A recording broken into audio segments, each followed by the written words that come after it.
Hello, hello. Welcome back to the channel. I'm Captain Quasar, and we're doing another H3 waiting room. Let me pull up the like having it in a separate podcast episode. They decide to start early. They even have the nope. They don't even have a. They don't even have their waiting room up. Chat open.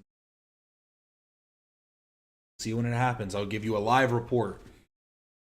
But anyway, let's get started.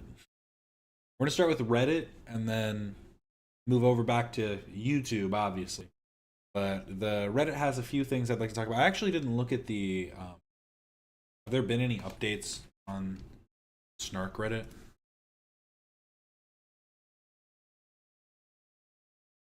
Are they still on their hiatus? Yep, they're still on their hiatus for now. But then there is the H3 underscore productions. That's also bad. It's another Snark kind of one, whatever. I hate these people, whatever. I keep saying whatever because it's just such a nothing. All of it. What's good, Sarah? Happy Friday. Sorry, I immediately looked at the unofficial Snark page and almost got instantly brain rotted. But I saw this on the H3 Productions subreddit that Hassan no longer actively considering genuinely going to God. I had like a screenshot of this tweet. So I just went and found the actual tweet so we could hear it from the horse's mouth. Anti-Semitic. Wait, everyone, he's thinking about going to Gaza, thinking about it. Bro doesn't want to watch the nuke and address the elephant in the room, yet squeezes and milks every moment once Ethan brings up your name. Talk about the allegations, red flag, red flag, red flag. Come on. This one is too stupid as a foot soldier for you to ban them like this, okay? The thinking about going to Gaza thing is also kind of stupid because I was invited by literal fucking journalists that work in Gaza, okay? And I unfortunately most likely will not be able to go because the people that I did talk to said that they could not give me security assurances that Israel would not fucking kill me or anyone really, because Israel is not allowing. It's a war zone. I don't know why he expected, well, I'm just going to be able to go. He was expecting that Trump video. It was going to be the Riviera of the Middle East. He was like, wait, what? You're telling me you're not going to have armed guards walking with me at the ready? Like, what? I thought this was a well-oiled machine. But it also just brings up the question, like, why are you so scared? I thought that their conditions, that they like go stay in one of their prison camps or whatever, where they're keeping their hostages. They apparently treat them so well, so do that. But let's let him Western finish. journalists to enter the Gaza Strip, by the way. Think about that. Okay? It's not even because like Hamas is scary and they're going to kill you or whatever. That's not the fear. That's not the problem there. I mean, I guess it depends on who you're asking, right? That's like maybe to Hamas that's not the problem, and the people living in the Gaza Strip. The problem is Israel could fucking nuke you at any moment, and America will apologize to Israel for it. But yeah, no, it's such a laughable thing, dude. It's such a laughable thing. Not just me, by the way. Anyone at any given moment. It's also, oh yeah, that's another thing. Sabra hummus. Saying Sabra hummus sucks. I mean, I kind of think that's just the implication of going anywhere as a journalist, especially if you're doing, like, would he be so ignorant to think that he would be safe going to support the Russians during their Ukrainian invasion? Like, would he think that would be all fun too? I'll just fly over in one of the helicopters while you guys are dropping some bombs. Well, I'll come in a helicopter while you guys rappel down. Fun. I think that was it for the annoying stuff. But I did look at the H3H3 underscore subreddit.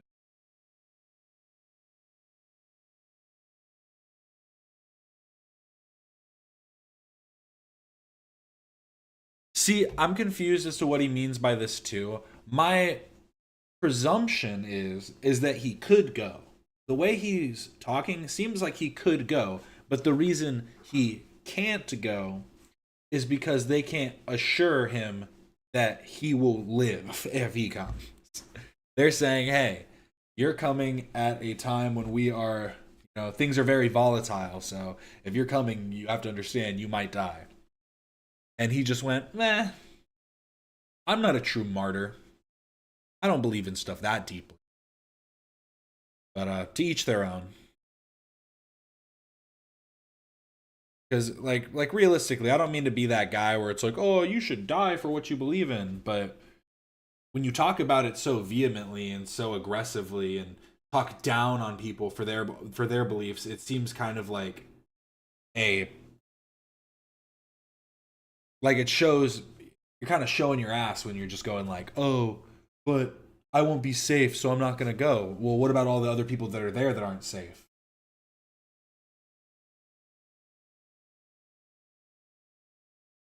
I think he doesn't finish his thoughts because he actually has a correct, because he's not like a complete idiot. So like me, I just start to trail off. But I assume that he probably has a little bit of like a connection where he goes this point to this point. But then he goes, "I can't agree with this. So we're just gonna divert to something else." Because he realizes like the one to one there that like, oh wait. But it's not because it's not because the Palestinians are bad. It's not because Hamas is bad. That's not why I can't go. Well, I mean, we weren't saying that, but then Ethan posted this 22 hours ago on his Instagram story. Hassan had posted on Twitter, "Oh man, they really don't want to go to the second phase of this fucking ceasefire, huh? Because they were shining in orange tonight." Or this is the Empire State Building, "shining in orange tonight to honor the memories of Shiri, Ariel, and Kiffer Bibas." I don't know how to say those names. Gotta be honest, but this is just a tribute to the family that was killed and was returned in, caskets. And he's taking it as that they're not looking for peace. And so Ethan says, "Man, Hassan really hates the Bibas." I'm gonna say Bibas because that's how I would say it. Bibas kids that were strangled to death by Hamas. I suppose he thinks those colonizers had it coming. The kids had bright orange hair. They are just trying to show sympathy for dead children. And I've seen people talking about this because the kids have had such bright hair that it's becoming like it sucks because it's like twofold where it's showing like it's leaving like an imprinted image on people where it sucks that people see children dying so often nowadays that they kind of don't put too much weight behind it. What's good, Vidad? Welcome in. But when they see something like this, it like is able to give them more of like a more sympathy because they're going to remember it a little more. But I think the harshness is going to come from the idea that they're going to be like, "You see, they only care when it's these white kids with orange hair but when it's a brown kid, nobody cares."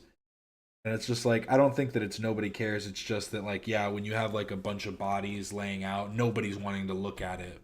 Have like, that those few people that like stand out, it makes it that much more like real because you're seeing like you can like to the modern everyday person, they can no longer just turn a blind eye and be like, "Oh, it's just this group dying." It's yes, it's a bunch of children dying, but it's a group of children. Seeing the individuals themselves, like, humanizes it more. Sorry, I don't mean to go on. But then AB's been dealing with some some hate. We gotta stand by our boy, the the Dearborn demon, but like in a good way, like not like a bad way, not like a bad guy kind. But, so this is the stuff y'all be saying when I shave. And it's the new Shrek. Rhinoplasty, lip filler, cheek implants, jaw shave, chin reduction, facelift, blepharoplasty, buccal fat removal, Botox, eye lift, cheek filler. I honestly didn't hate the new Shrek look. It's just a different style. They were using kind of the newer what's it called? The look from the new like Puss in Boots movies, that kind of like that animation style. I don't know what you would even call it. But where it's like this 3D animated but has this kind of weird shading aspect. I like it a lot, honestly. And I think it makes him look more like an ogre. He's honestly more ugly this way. This one looks more human. But somehow they saw AB post this, and this psychopath with this picture of Hila like, I just hate these people that are like, Hila held a gun. That means she killed Palestinian children. No. But someone decided to message him, get over it, you spineless Zionist shill. You sold your soul for a Rolex. And I just don't understand how these people follow so intensely.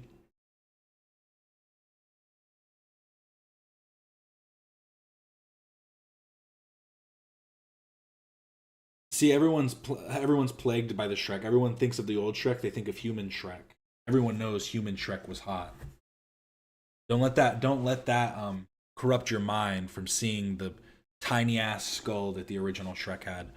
But yeah, this person really said this for no reason. So yeah, AB responded how you should respond. So, do you like the new Shrek or not? They're just AB's confused. And then I just thought this was funny. I just don't get why people keep coming for AB when AB is literally probably the most.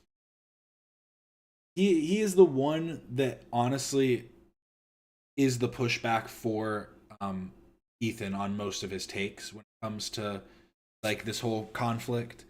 And I will say there are times where it doesn't feel like AB knows at all what he's talking about. And not to say that he knows nothing about the conflict, but he just kind of hits the quick reactionary like well, this is how it's perceived when being presented with a fact. And I'm not going to try and dive into that because obviously I don't have an example, so I'm not going to try and denounce my boy here. But AB is the one that's talking back and like giving pushback to Ethan. I really don't get why all these people want to act like he's just some shill that's selling his morals off for to get beat in Creator Clash twice. But yeah, so this is just funny. Can't forget about this. This is our Zionist leader that wants to kill all Middle Eastern people.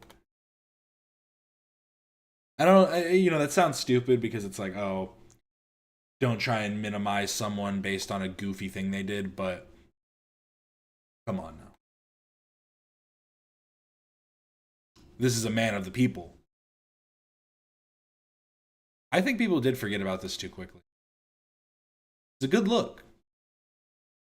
He's really filling this out. If I do say so myself.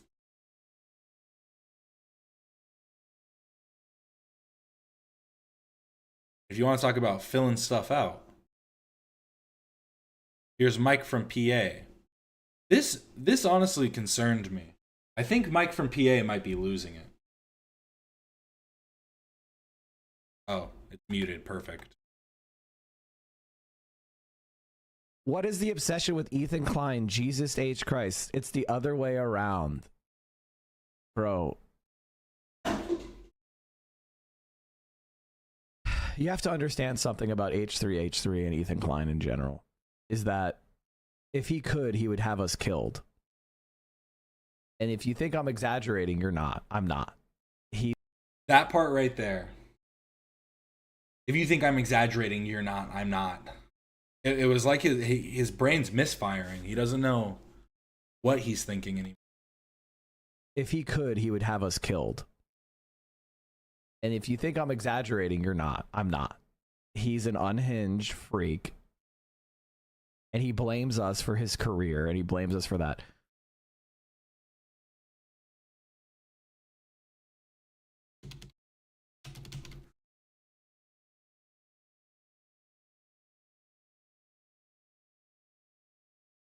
I mean, obviously these websites are never accurate, but like all these people that are like, Ethan's just mad because he's a failure. Ethan's such a loser. He's never accomplished anything in his life. I know this isn't like some like exact number. I'm sure that this is wrong, but we know he's a millionaire. Let's be honest. If he was gonna blame you, I think he might owe you money. Like really, if we're being completely honest. You did this to me. Look at all this wealth you made me accumulate. I don't know. Mike really is just here. Let's see what his chat's actually saying. Let's be honest about this. Bad Empanada is up 6K subs over the last 30 days. Ooh, big numbers. It's almost as if he's benefiting from this monetarily. Fuck Ethan and his manly wife. These people are like supposed to be like leftist or liberal or whatever the fuck. Because I know they're always like, oh, we hate leftists. We hate liberals, whatever the fuck they say. It's so stupid. So what are you? You don't believe in anything?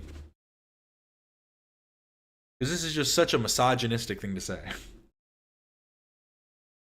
And I'm not gonna act like I'm like so super I'm not some like, I don't know, I'm not some white knight or something. It's just stupid. Make a good argument. His manly wife. Okay, when did why do these people keep like shortening his name into such weird things? Bad Ep, go after Vosh. I didn't really hear about Vosh until a year ago or so, and it's been hilarious and cringe. Also, Tacoma wept.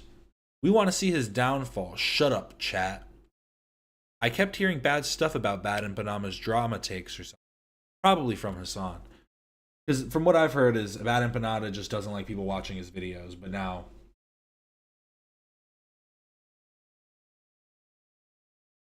yeah, I honestly didn't even have anything to say about them saying Hila's like manly other than that it's just stupid because it's just a...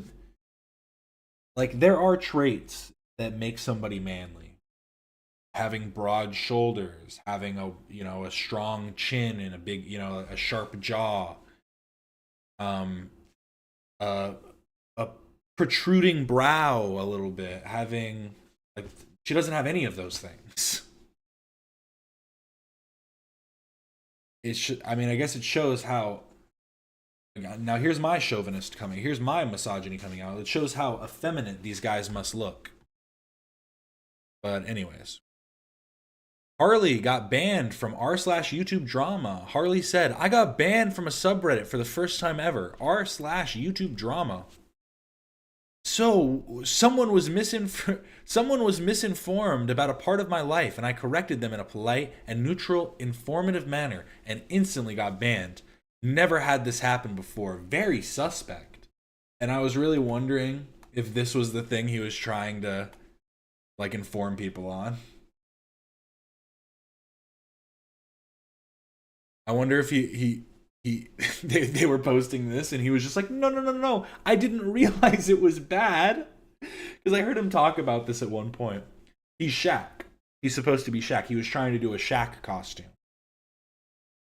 When I first saw this, I actually cried laughing because I was like, bro, what the fuck? Like, it genuinely caught me so off guard that I just couldn't help but like it. Because it's a terrible blackface. But his thing was, he's like, I'm from Canada. I didn't know.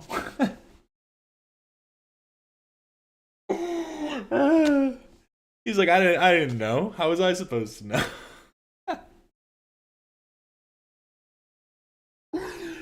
See, I don't think Harley's like a hateful person. I don't think he's a racist or anything.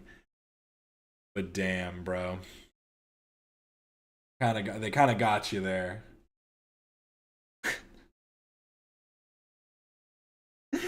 Okay. Don't mean to put Harley on blast. I wonder if anyone knows that because I don't know if that's exactly what he was talking about, but that's the only thing I can think of from his past. What are they talking about? He puts too much of bacon in his meatloaf. But now onto the good stuff, onto the actual YouTube content. So this is from Luke Beasley. If I'm not mistaken, I'm pretty sure this is the guy that got like jumped by Tim Pool in a debate. You know, there was like a 5v1 and they all lost because he was just going, "What?" And they would just go, yeah, look that up. And then they would look it up and see that they were wrong. But yeah, so so this came out an hour ago. We're on that. But it's OMG, Trump started screaming at someone. I was wondering when the mask was going to slip. We were going to start seeing the true, real Donnie boy. And I think we're getting there. One of the fundamental truths about Donald Trump is that no matter how long someone has been loyal to him, if they even slightly, barely think about disagreeing with him on something, he will go nuclear. And we just now learned of a call that he had with a Republican Congresswoman, Victoria Spartz, where he started screaming at her. Oh, goodness. Even though, before getting to that, this is Victoria Spartz, a very MAGA, such that she would defend January 6th, Congresswoman, but even those credentials being that wacky in favor of Trump doesn't mean he won't treat you like garbage the second you step out of line. I know there is a lot of discussions about It's almost like fascism or something. No. And I don't mean to, I don't mean to push a narrative. If it walks like a duck and it quacks like a duck, gotta start duck season. You know what I mean? But January. Not in like this was all a metaphor. You know what I mean? It's not a. Why did I say metaphor? Like metaphor. You get what I'm saying? 6th, and I've been in the chamber January 6th, and I'll tell you something, we call this insurrection. I'll have to tell you, if the people that show up there wanted to do it, they would have succeeded, but they didn't show up for that reason. It was people that were upset because the quality of people came there. They were mad because we are not governing for the people. And that's So this is the person Trump's about to get very upset with for a certain reason. Hey there, you're listening to State of Survival Radio. Calling all survivors who can hear this. Okay? I mean, this is diehard MAGA right here. Unfortunately, what was very strange to me, that Speaker Pelosi didn't have a security. Speaker Pelosi insisted for us to stay in the chamber, where I personally demanded to leave that chamber. So a lot of things, that You're following, right? this I dropped the ball, and it was very unfortunate for me to see that. So I think this is beyond the subject of this matter, but we need to stop, accusing people that disagree with the government that been very corrupt and oppressive. You know someone's for real when they spend the whole rant just gripping their microphone. This is January 6th was an inside job. Do you hear me?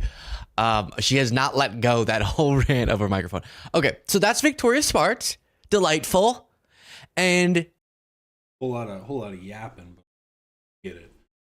And yeah, it is all depressing. I mean, really, I think that it's just we need to keep on top of it, because all we can hope is that the people that care are the ones trying to get into politics. Because there's been too much of a movement of people trying to push away from politics, when in reality, it's like you can just try and shift the political landscape.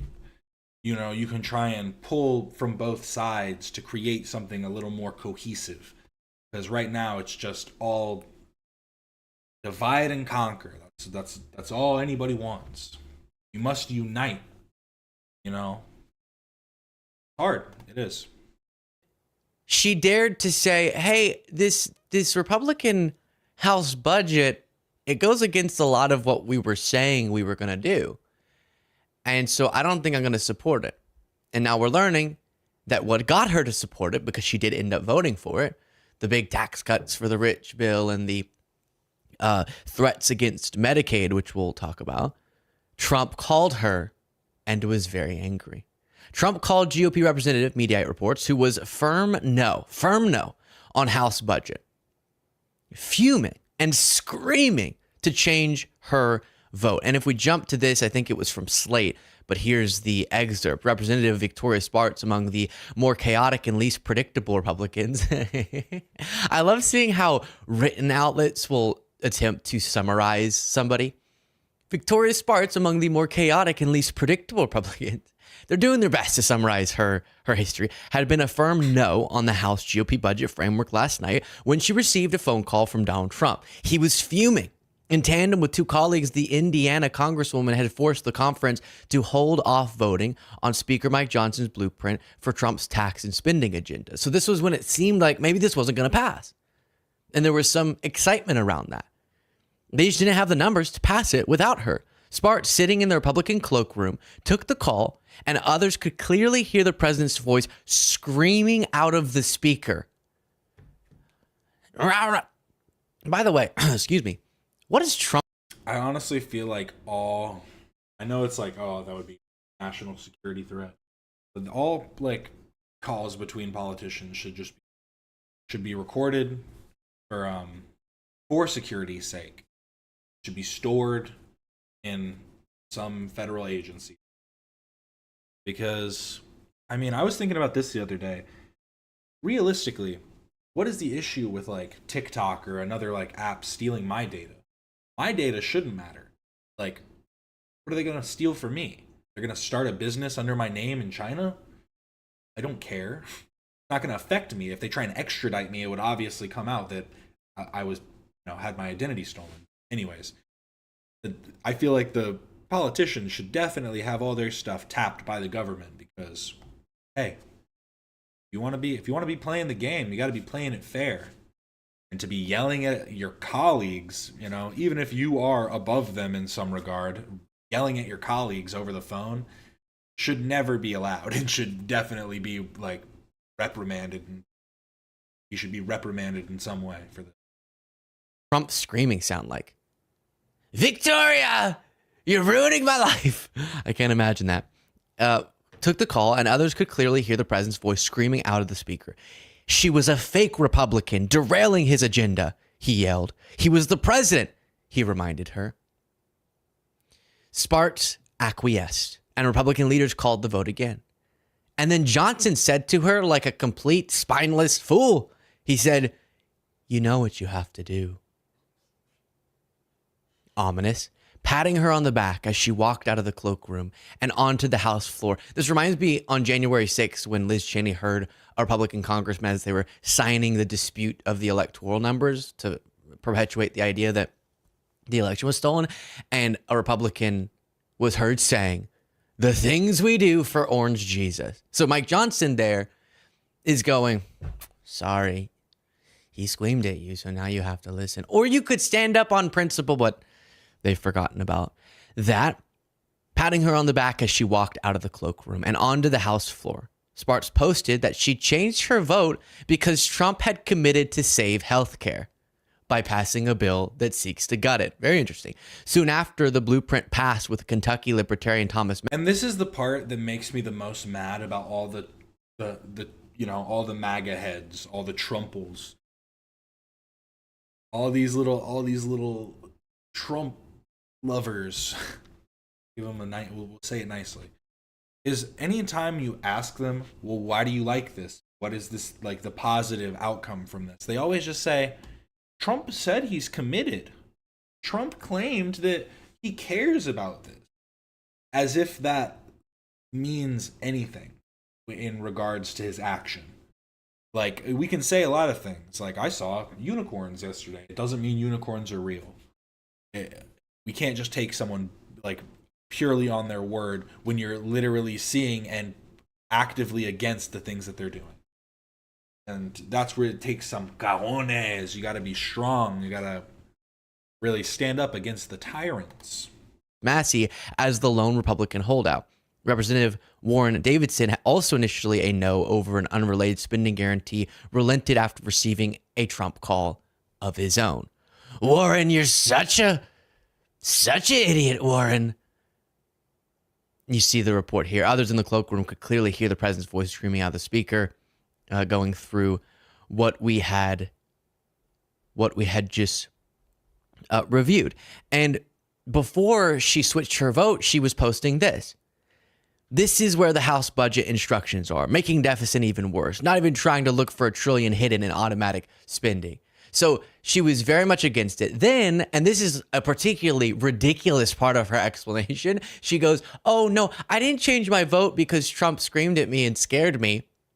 I changed my vote because he promised to save healthcare. Who is he saving healthcare from? Himself? Because this is the bill that he wants you to pass is requiring cuts that necessarily, given the department that they're supposed to be cut from, if you just do the math, has to gut people's health care. So we're not going to then say, oh, well, but one day Trump can come back and save healthcare after he rips it away? Is that what we're talking about? Now, remember at the cabinet meeting when he was asked about this, and he again lied to our face, and said, no, I'm not going to touch Medicare, Social Security, Medicaid. And watch this, and then we'll fact check it. By the way, if you are not subscribed to the channel, the millions of you who watch every day, I see you, and aren't subscribed, please do. Can we start doing the things that they, like the Republicans did, where we're like, look at, this isn't a human being. He's clearly an alien in a mask. Look at his eyes are black. He doesn't have any whites in his eyes. This is an alien in a mask. He's controlling our nation. Well, we can even leave room for the Republicans to do it. That way they can be like, they've kidnapped Trump, the elite. And then if you want to go a step further, get the members only bonus show. We have a really fun time on that, and it supports the work that we do. You can do that by clicking the join button on YouTube below. That aims to cut $2 trillion. Right. Can you guarantee that Medicare, Medicaid, Social Security will not be touched? Yeah, I mean, I have said it so many times, you shouldn't be asking me that question. Okay? This will not be read my lips. It won't be read my lips anymore. We're not going to touch it. Now, we are going to look for fraud. I'm sure you're okay with that, like people that shouldn't be on, people that are illegal aliens and others, criminals in many cases. And that's with Social Security. We have a lot of people. You see that immediately when you see people that are 200 years old that are being sent checks for Social Security. So, From what I've seen, that's been proven false. Look at just the absolute vibrance. The vibrance, energy, joy, passion in the face of Marco Rubio. That is someone who, after calling Trump a fraudster and so many other things, and criticizing the size of his hands, and the hands might be indicative of something else, he now has to sit there and pretend like any of this makes sense. some of them are actually being sent checks, so we're tracing that down. I just don't see why they have to. That's the part that gets me. Like, I understand in a company, right? You don't want to step on the CEO's shoes. You don't want to go, sir, that sounds like a stupid idea. But in terms of politics, it sounds like it's necessary. Those are like the beginning stages of checks and balances, is holding each other accountable and like being able to like create a point that matters and argue why it matters. Because it Down, and I have a feeling that Pam is going to do a very good job with that. But you have a lot of fraud. he's an alien. He's an alien. Look, his eyes blinked sideways. But no, I'm not. So I guess that's the new talking point. Yeah, whenever we pass bills that require cuts that would reduce people's benefits, no, we're just going to find all those savings from fraud. Well, that doesn't. Every single investigation ever into fraud in these programs has never, ever even barely come close to seeing the numbers that you're talking about. USA Today reports what is in the just passed House Republican budget bill, what to know. As a reminder, this hasn't yet passed the Senate, and there's some turmoil there. But if it does, clearly based on Trump screaming at people over it, he wants to sign it into law. Well, of course he does. I mean, this extends his tax cuts for the rich, which really seems to be the thing he's most passionate about. After a long day of arm twisting and internal party clashes and angry phone calls, House Republicans on Tuesday narrowly passed their plan to advance president. See, I understand that. I understand the fear of, oh, he could fire me. Because, yeah, he's been firing people. He could fire them. But if you're genuinely calling out things that are like actually like, you know what I mean? Like if you're able to articulate a point on why something is wrong and then you're immediately fired for articulating that point, I think that would be a clear case to show the corruption that he's like exhibiting. But when they just all hide behind their spinelessness, it really does just make it like a million times worse. President Donald Trump's legislative agenda. The GOP plan was passed there. Let's skip forward. After the House plan passed on Tuesday night, Trump congratulated Johnson. Woohoo! Look at this. Now let's start to balance the budget.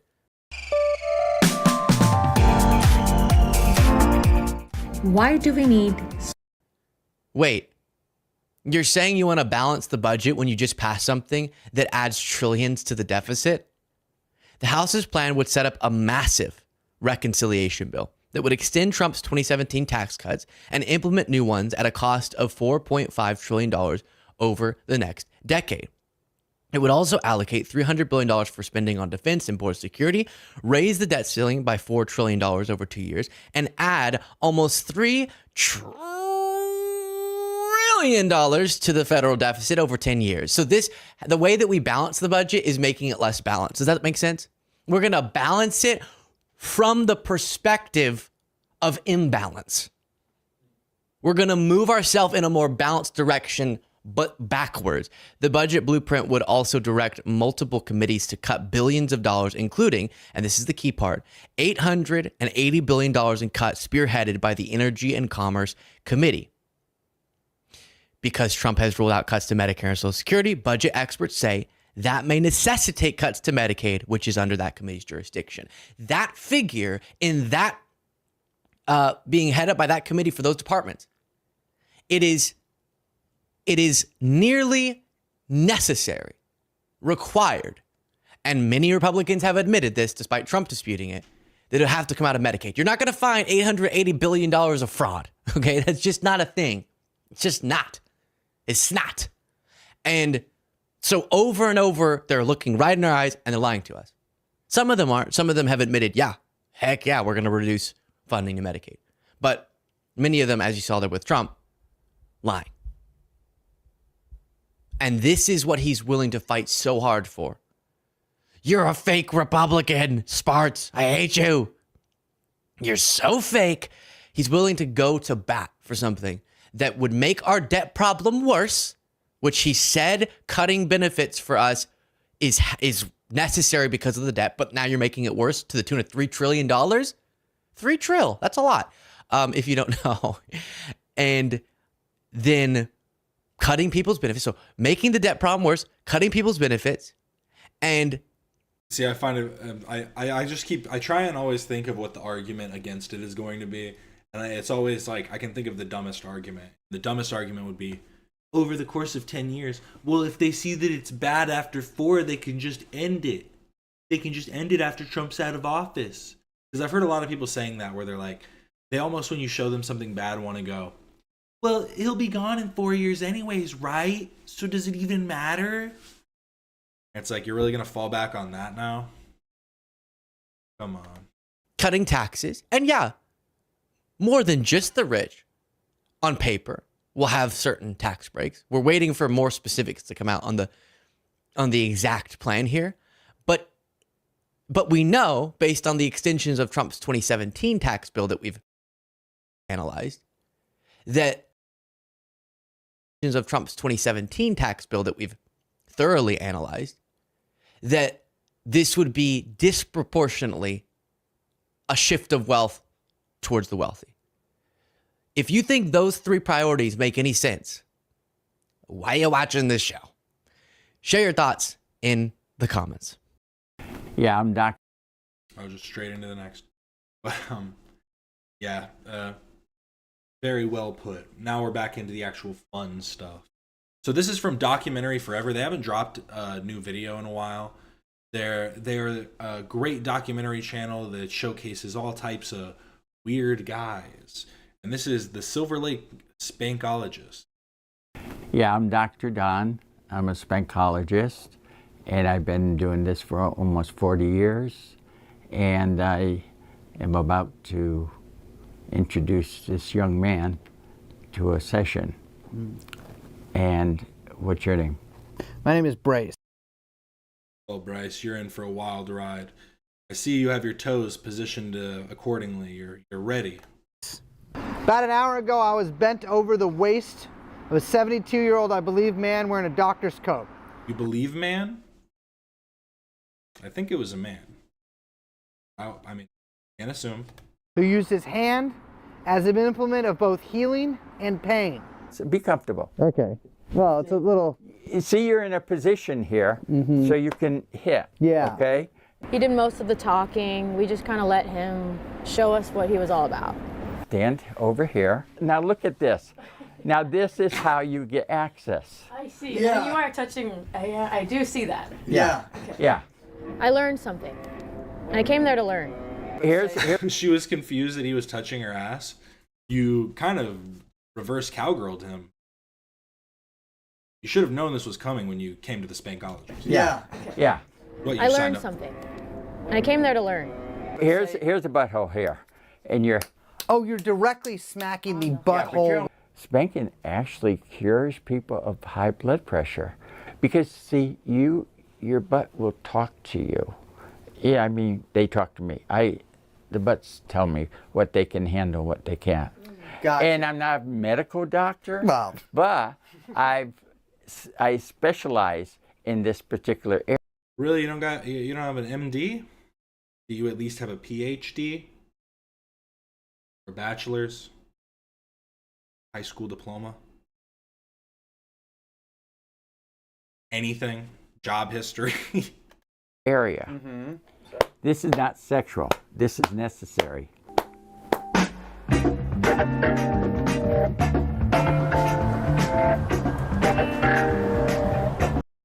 To establish love language. It's like when you think you're good at something and you see an 8-year-old Chinese child that's a million times better than you. The old people are just ahead of the curve on spanking people.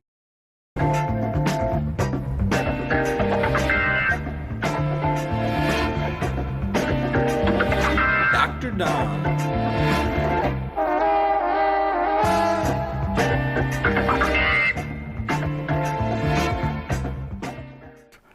I have a guy that's coming tomorrow, and he's a Jewish guy, and his wife is the one that sending him. And this is not sexual. No.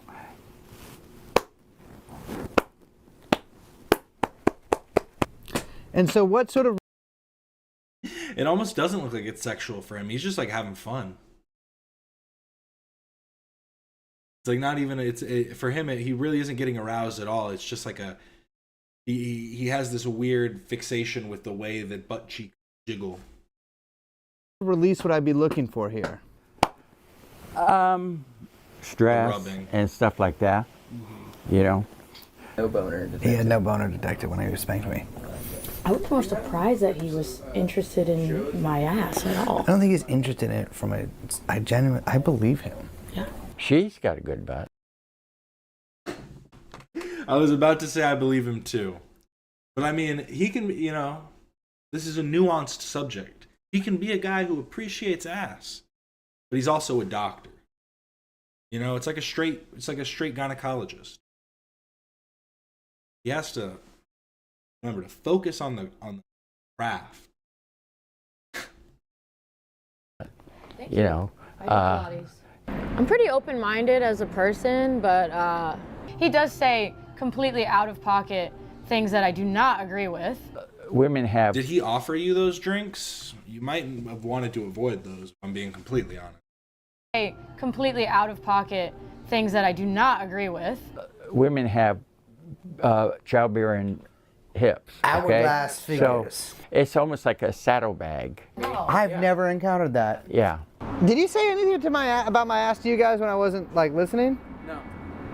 I don't think he liked my ass. I could feel right off this was not his thing. You know, I'm gonna... You were tensing up, man. He was giving you a good couple swats and you were just clenching on him. Can't be doing that. High-stress job. And my neurotic Jewish nature often gets the better of me. I sweat. I'm probably a perfect candidate for beta blockers. I actually don't sweat that much, but I was sweating today. But I can understand the release that some people are looking for with this, right? It's people that run industries, corporate people, CEOs. Oh, the lawyers downtown. Gay guys I don't take because I don't want this to be about sex. And it takes an hour, really, to spank somebody because, number one, you're not rushing them. But in between... I'm really learning here. You know? We're all becoming more knowledgeable on the art of spanking. I will rub the cheeks. Gotcha. You know, and relax them. What figures throughout history do you think things could have gone differently if they had been spanked? Obviously, Hitler, but... Hitler, Genghis Khan, Mussolini, Stalin, Muammar Gaddafi, Saddam Hussein, Osama bin Laden, the list goes on. They all just needed a good little... They would have been all better. Saddam never would have needed that statue. If I could spank any president, it'd probably be John Kennedy. Do you think Oswald acted alone? Well, I think he got spanked, if we're being honest. Alone? Oswald, well, I don't even think Oswald did it. Okay, let's talk about this. Well, it went straight in. You know, it was still, a straight ricocheted all around, and you know. Still. Yeah. But but then where does because Oswald? But Oswald's up above. The thing Oswald doesn't turn corners. I wonder what he thinks about all the new documents that are being like held on to right now. It's nice to see you in here, Paige. I appreciate more people coming in. So, thank you. And yeah, H3 love all day. We're just trying to, you know, up the ante. And go for the target. That's the thing that he thinks it happened from the grassy knoll. Might be right. That was not right. I mean, there's several theories there, right? But I would like to hear. It was when the Secret Service guys in the second car. But then how do we even explain? Well, but Jack Ruby, for instance, like shooting Oswald, right? Oh, he was with the mafia. He was somebody that probably could have used a spanking because he was a rebel to authority. Oh, would you like some iced tea? I'm sorry. I actually think he is right about that. I think that the whole thing with this is like completely tangent, but Jack Ruby shot Oswald because Jack Ruby was benefiting from like the stuff that Kennedy had in place, as you know, because that was like the whole one of the big reasons is people thought Kennedy had mafia ties, and so Jack Ruby was benefiting as like a club owner from mafia business and stuff. That's a theory I've heard. I'm no detective. But let's get back to the Spankologist. Oh, I'll have some iced tea. He's got the tea. Can you imagine drinking some of this after? This is after Dude, care. Dad gives you a fucking glass of iced tea. This is my mother and my grandmother, mother and daughter. Okay? That is my dad and my mom. Wow. Where are you from? Connecticut. Do you have haters? No, not at all. The mayor of New York once said, haters will be my waiters when I sit down to eat at the table of success. And that is generally... It's true. I looked for my American dream and I found it, and it has not let me down yet. I'll be spanking till I die, or somebody spanks me into a grave. I put my country before my personal grievances, okay? I don't think we have that much inflation right now. I think we're in good shape. It's better than having a dictator in the White House. You know what I mean? Let's just make sure we don't lose our whole way of life.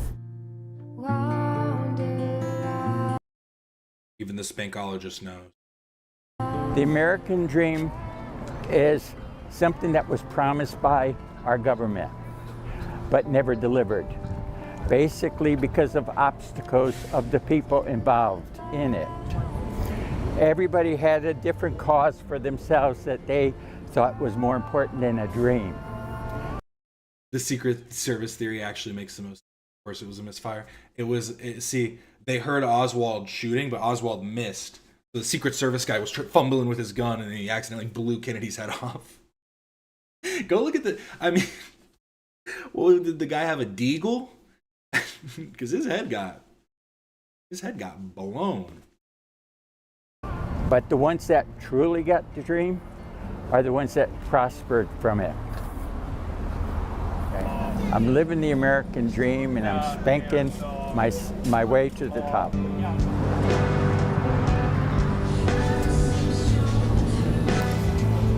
He's looking for his next victim, I mean client. I don't like melon. I don't like those. Don't forget to wash your produce when you take it home. You never know who fucking touched it. You know how to tell a good melon? When he spanked that watermelon, it like ricocheted into the whole store.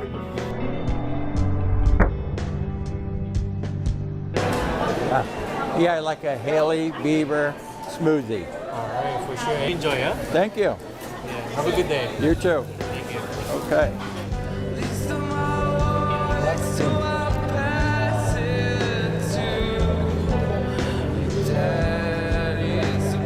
Whoever came up with these prices need a good spanking.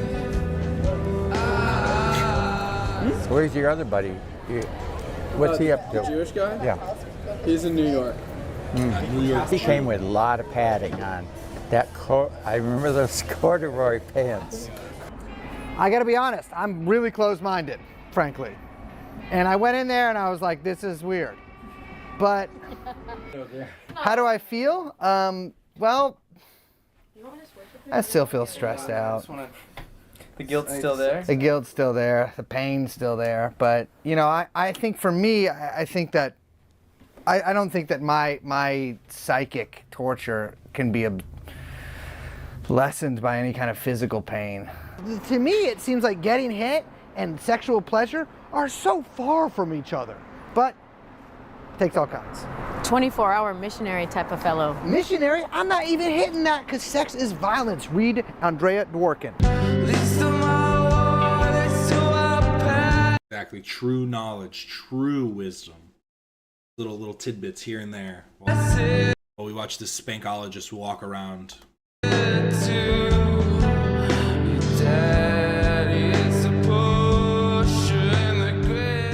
This is for your health. And it's weird that you don't think it's weird. Or it's weird that you think it's weird. So I guess I'm the fucked up weird one because I think it's a little odd. But I also think it's kind of cool.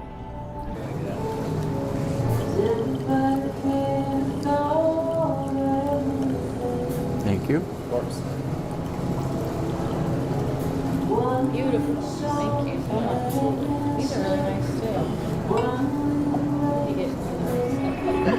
I think that it's really important to give everybody a voice. No matter how weird, no matter how many thousands of asses they've spanked.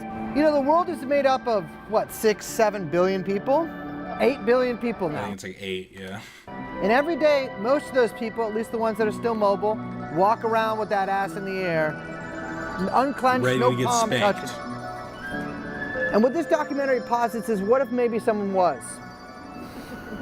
I think what this documentary shows you is, what if that ass that you thought wasn't spanked was? And here's another thing. If you ever take that footage of me getting my ass slapped by what appears to be a male sex worker out of context and try to do something with it, I will find your IP address and I will go to your house and I will spank you like you've never been spanked before. You've been a naughty boy. Here's how I eat low carb, high protein. Yeah, that's documentary forever. I honestly like their stuff. I did another video that's on my channel of me reacting to their other big documentary that has just over 1 million views about the homeless millionaire. He's got a nice car and he just drives around doing what he wants. He's a good guy. Meals every day. These are my lunches this week. Eating carnivore or keto isn't cheap. Today we're talking about... Okay. Boydzilla, CoffeeZilla dropped this 4 hours ago. I'm telling you, I am on the ball. We are giving you the news updates. Coming at you live. But this is Tate Brothers release despite crimes. From the little bit that I've seen, it just seems like the government is fucking us more and more every day. So yes, let's get into it. Today we're talking about the Tate brothers. Crime is legal, ladies and gentlemen, and we're going to just jump into it now. I want to say it's an auspicious day. Not only are the Epstein files about to be released, we also released Andrew and Tristan Tate. They're free to leave Romania, all because, according to the Financial Times, the White House and government officials have been pressuring Romania to let these poor, persecuted influencers go. Here's the scoop. What? Why? They're being charged with crimes.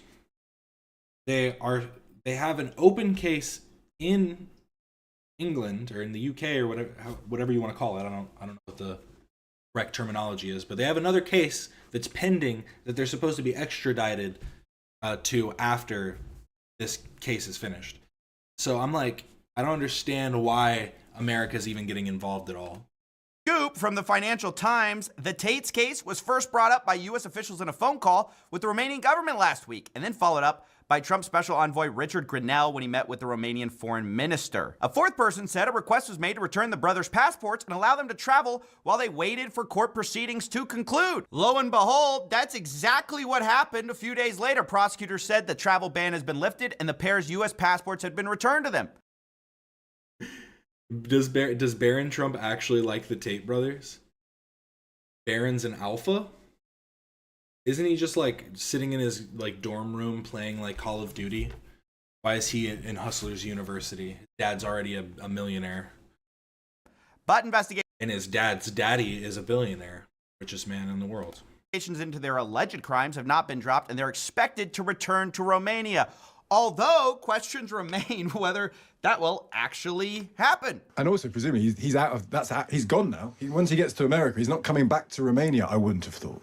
America's not going to extradite him back again. It's funny, you know, when I met him in Romania, we talked about why he was in Romania, and his line then that he'd said a lot was he was in Romania because it was corrupt, and if you were rich, you could get away with anything. And I guess maybe Washington, you know, is a better prospect. Right. Why stay in Romania when you can come to the land of the alleged human trafficker and money launderer? Now, I brought you all here today actually because I have a bit of a scoop for you. I've got a little news story for you. Now, I'm not going to make a big... I guess there probably is overlap there. I know that Barron does like Aiden. That's why Trump went on his stream. So I do know that so there is maybe that overlap of Barron likes the Tates because Aiden is a Tate dick suck, but I mean, it's just so, I just don't understand how these people are just so stupid. It's not even about being manipulated. It's just like, you look at something and you go, I like Aiden Ross, and then you see Aiden Ross talk to somebody and you go, I like them too because Aiden Ross likes them. It just seems so like childish, just literally a childish perspective. Big deal of alleged crimes here because frankly, we don't care anymore about prosecuting any of it. So I'm just going to show you that the Tate brothers, in addition to what they've been accused of here, also have been laundering money as literal Bond villains. I don't know why people are like, think this is the hill they want to die on, but I just want to be clear that these are not free speech warriors. They actually are Bond villains, not in hyperbole, in actual fact. How do I know this? Well, that's the profile they used when trying to set up shell companies to allegedly launder money. I know this because I got Tristan Tate's passport, his fake passport he was using. This photo looks like a fake photo. Why does this look so weird? He looks like a Ken doll. You can see his name is Scorpius Vladimir, also known as Vladimir Scorpius, the main villain in the James Bond novel. They're such fucking dorks, bro. I swear. They love this like, oh, we're better than you. You're just a nerd. You play video games. You guys love fucking James Bond and Batman. You guys are dorks. They want to be like, oh yes, I'm a kickboxer. Yeah, and other kickboxers would think you're a dork too. Like, that's who Tristan Tate is pretending to be when signing up for accounts. And I'm not saying there's anything wrong with being a dork. I'm a dork, but it's like, stay in your lane, bitch. With various payment processors. I know this because I had a whistleblower from one of these payment processors give me these documents and show me exactly what this guy was doing. You can also see it here. Here's Tristan Tate's selfie he gave to these people. He says burner.scorpius@protonmail.com. Why is he doing the Ethan double chin here? Just the double chin. He's like, was this on purpose? Or is his beard just shaved like shit? I'm going to blur out the address given there and the phone number. But the point is, these guys, not only have they've been accused of money laundering. In Britain, they actually seized some of their assets for this. But they're literally playing games with the government. And it's we live in a world where if you have enough money, you can just break the law and then you just yell foul free speech matrix attacks when anyone tries to prosecute you on them. And it's just amazing how it works. I mean, what's so baffling about it is these people brag about it. It's not like they hid it and then now I'm exposing it for the first time. They're the first ones to brag about like tax evasion and laundering money. This is why I have my Cayman Island shirt on, guys, because we're in the tax evasion world. So here's what Andrew Tate himself said. This is prior to anything that I'm releasing today was told, or the Britain case came out, the UK case. Here's what he said himself. If you refuse to comply permanently, you will be amazed how far you can get as an individual. And I mean this. So let me give you an example. My tax affairs are fully in order in Romania because I pay 3%. But when I lived in England, I refused to pay tax. It was 40%. So they started sending me letters and threatening me. You know what you do? You know what most people would do? Reply to the letter, get a clever accountant. Guess what I did? Ignore the letters. Ignore. Then they start sending people around to my house. Where's Andrew? Oh, he's not here. Ignore. There becomes a point where there's a cost-benefit analysis where they sit down and go, we don't know where this guy is. We don't even know how much money he has. We don't know if he's going to pay. He might have left the country. This is a waste of our time. And they give up because everyone's a coward and fills in the form. I don't think they give up. I think they put it on the back burner. You know what I mean? It's like they have a million back burners where they can just go, put this here. And then as soon as you step foot into the country, they go, oh, yep, you're a criminal. Police. I don't fill in forms. Right. Why would you pay your taxes when you can pretend to? Well, and the whole thing is the idea of doing that could work, but you need plausible deniability. To say that is giving up the game. And now you can't use your plausible deniability of people were coming around my house. I never got a letter. What are you talking about? I never spoke to anybody. I never received a letter about this. How can I be charged for something I was never made aware of? That's how you're supposed to commit fraud, I guess. But when you just give up the game because you live in Romania, you're just bound to get caught. Come on. To be a literal James Bond villain. You know what people do? Nothing. We bring you back to the U.S. on a special little plane because, hey, our government officials don't want you persecuted, right? In Romania. We don't want you in Romania, right? Why? Come here. Come to America. We don't care. We welcome tax cheats as long as they're rich and famous. You know, we don't want, if you're broke and you cheat your tax, if you don't report $400, that's a problem. But if you're rich, well, we can bend the rules, let's just say. Now, another thing that came up with these leaked documents was they come from TransferWise. Now, this is a payment processor. Now it's just known as Wise. I did confront these people on it because they subsequently terminated the Tate's account, or that's the reports. And so I went to them and I said, hey, you know, what happened, this or that? They declined to comment on the story, saying that they don't comment on individual accounts. I will say that this account was flagged for AML KYC reasons, anti-money laundering reasons. That's what AML means. So it appears that TransferWise was aware of the case. They were aware of the money laundering implications of someone using a fake name, a burner account, email address, all these types of things to set up payments to shell companies. But I also want to be clear that this isn't merely my speculation that they would use this type of name. We also have company house information from the UK of Scorpius Ltd. And we go ahead and see who the secretary of this organization is, and it's Mr. Tristan Tate. So it's not like I'm just going off of one passport which says, you know, Tristan Tate is saying he's Vladimir Scorpius. They created a public shell company in the UK called Scorpius Ltd. Not only that, this is one of Tristan Tate's inside jokes, I guess. You know, you can be loud and proud about it. He calls himself Vladimir Scorpius. Captain Vladimir Scorpius. I fear no weather. See, and I think that was their biggest failure, just stupidity. They, for some reason, always found it necessary to brag about all the things that they were doing at all times. Now, obviously, it's good. They should have gotten caught for all that they're doing. Pieces of shit. But it's like, they want to be the top G so bad, but everyone knows real G is moving silence like lasagna. Shout out Lil Wayne. We need to solve this problem. It's a big problem. Why? Because the ship's wet. So? I don't know what they're doing in that scene. Maybe they're coming back to America from Romania. I don't know. But I do know is that once again, these people are not quiet about it. It's not like this money laundering scheme and tax evasion scheme is exactly a secret, because they literally brag about it. And when they're prosecuted, they just cry foul. And we have government officials willing to go to bat for them. It is insane.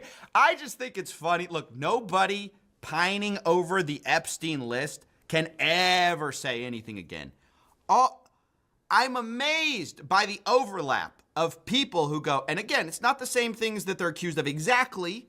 It rhymes, but it's not the exact same things. But it is amazing how people go, yeah, we got to release the list. I can't believe Epstein was supported by officials and like really powerful people. There's no way. Those same people, dude, if Epstein had just cried that the Matrix was attacking him, right now he would not be, bro, he'd be extradited. He'd be back on Little St. James right now as we speak, sipping a Mai Tai, talking about politics and how much he was persecuted by the elites. By the way, this is what Tristan Tate did about the bank situation. You know, he's struggled getting payment processing. It's a shocker to think about why. And they've complained about this multiple times, and people run to their defense like, I can't believe the Tate brothers are getting persecuted. There's a friend of mine who owns a bank. I'm not going to put him on blast. I'm not going to say the name of his bank, but he owns his own bank. He's a very successful guy. He's a member. He's a member of my private, an actual bank, a bank. Like a crypto bank? Just let him talk. I don't mean to be like the pedantic. Just let him finish talking, bro. And he said, don't worry, Tristan. I'll just give you an account in my bank. No problem. Sent him my passport, my brother's passport, all my details. I said, good. Make me a bank account. He calls me 2 days later. He says, I have never seen anything like this in my life. I said, what? The person who issued my banking license called me today and said, if you give these 2 accounts, your license is revoked and your bank's been shut down.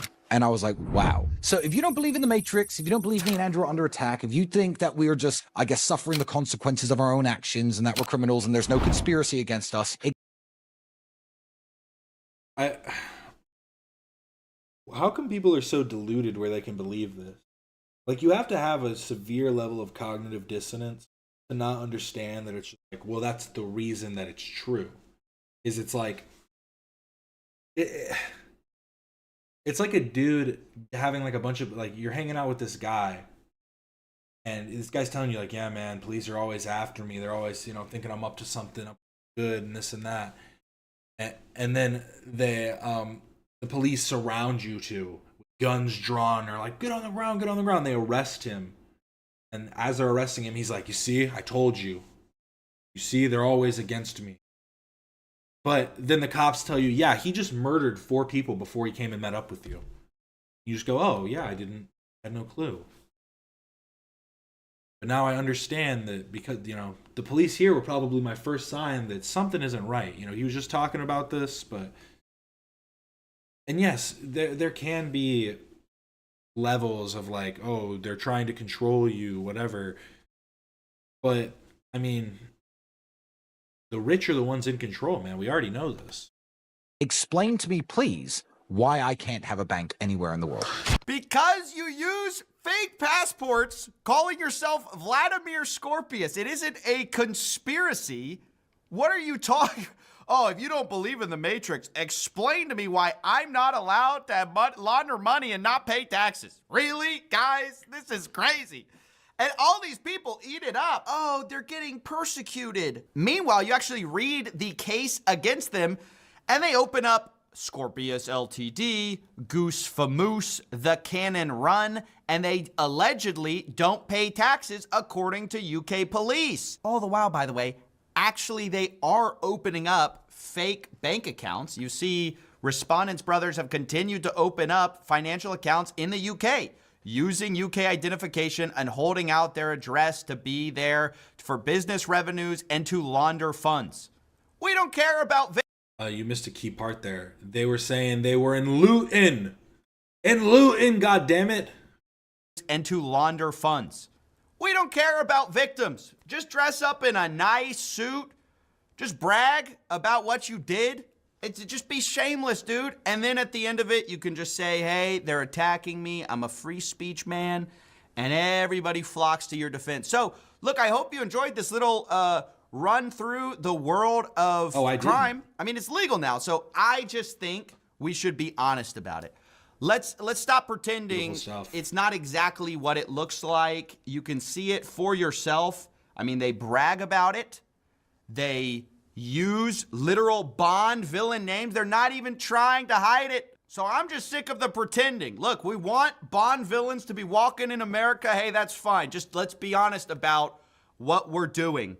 So yeah, that's basically it. I just have been sort of sitting on this information for a while. By the way, I did go to Tristan Tate because although they have, basically said they don't want to respond to me, I still wanted to go to them given that these are, serious accusations, even though they kind of talk about them very publicly. And Tristan Tate, he did respond. Here we are. I'm going to report on the tax evasion allegations and you using different fake names to launder money. If you'd like to make a statement clarifying or adding context, feel free to do so. Specifically of interest to me are all the various shell companies you and your brother created in the UK, like Scorpius and others. And here's the response. So there you have it. A serious response from a serious person. And it's just getting more and more like this, where the people that we are trying to hold accountable just they're finding it easier and easier to wiggle away by just going, ha ha. And it's just like, come on, man. Now they're in Miami, chilling. Captain Vladimir is probably back on his boat. So, yeah, that's basically it. Thank you, Voidzilla. Today we're talking. Thank you, Mr. Voidzilla. Yeah. The Tate brothers suck. I think we know this. I'm going to skip around on this video now because this is a full hour and 32 minutes of Locale Live, and we do not need to hear that. So I think this. Speaking of dangers. So basically, there's a few different parts from this Locale Live. This episode that came up yesterday. That was live yesterday, and they said Wings was quitting. That was obviously a lie because they're back. But now they're trying to just start some more clippable moments because they're going to be doing a fat camp. Boogie and Wings are going to be going to fat camp. They're bringing other locals with them. But Wings' wife wants to fight somebody. In the locale fat camp, Kelly wants to have a little conversation here. I want to make a call out to Becky right now. You, me, boxing ring, fat camp. See you there, sister. Kelly wants to fight Becky at fat camp. What is the beef with you and Becky? I must have missed a lot last night.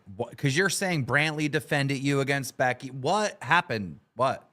Brantley came in and defended me against Becky because she sees what I see. Becky is trying to get out of fat camp and using my little crash out as a catalyst to do that.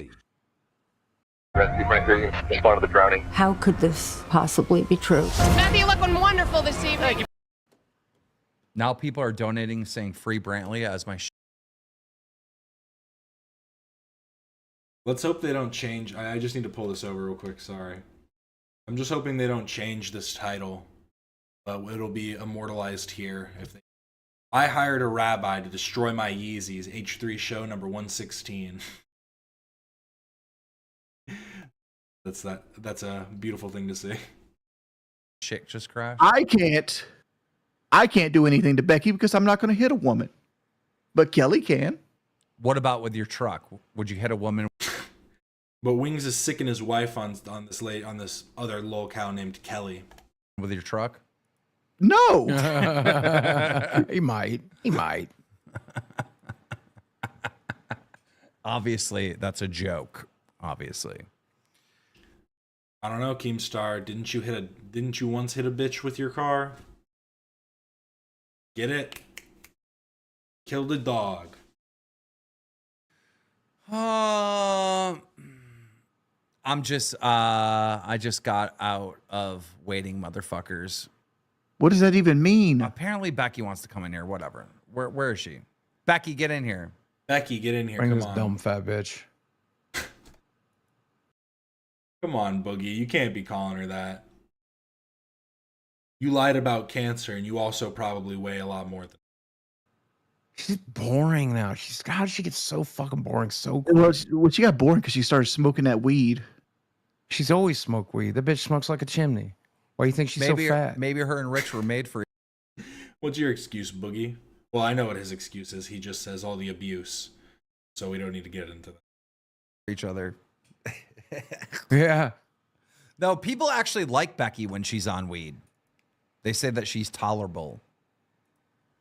There ain't no such thing as a tolerable Becky. Well, I'm trying to get her in here real quick to see what she has to say, but she's still not there. And we got to talk about. Oh, there she is. Hello, Keem.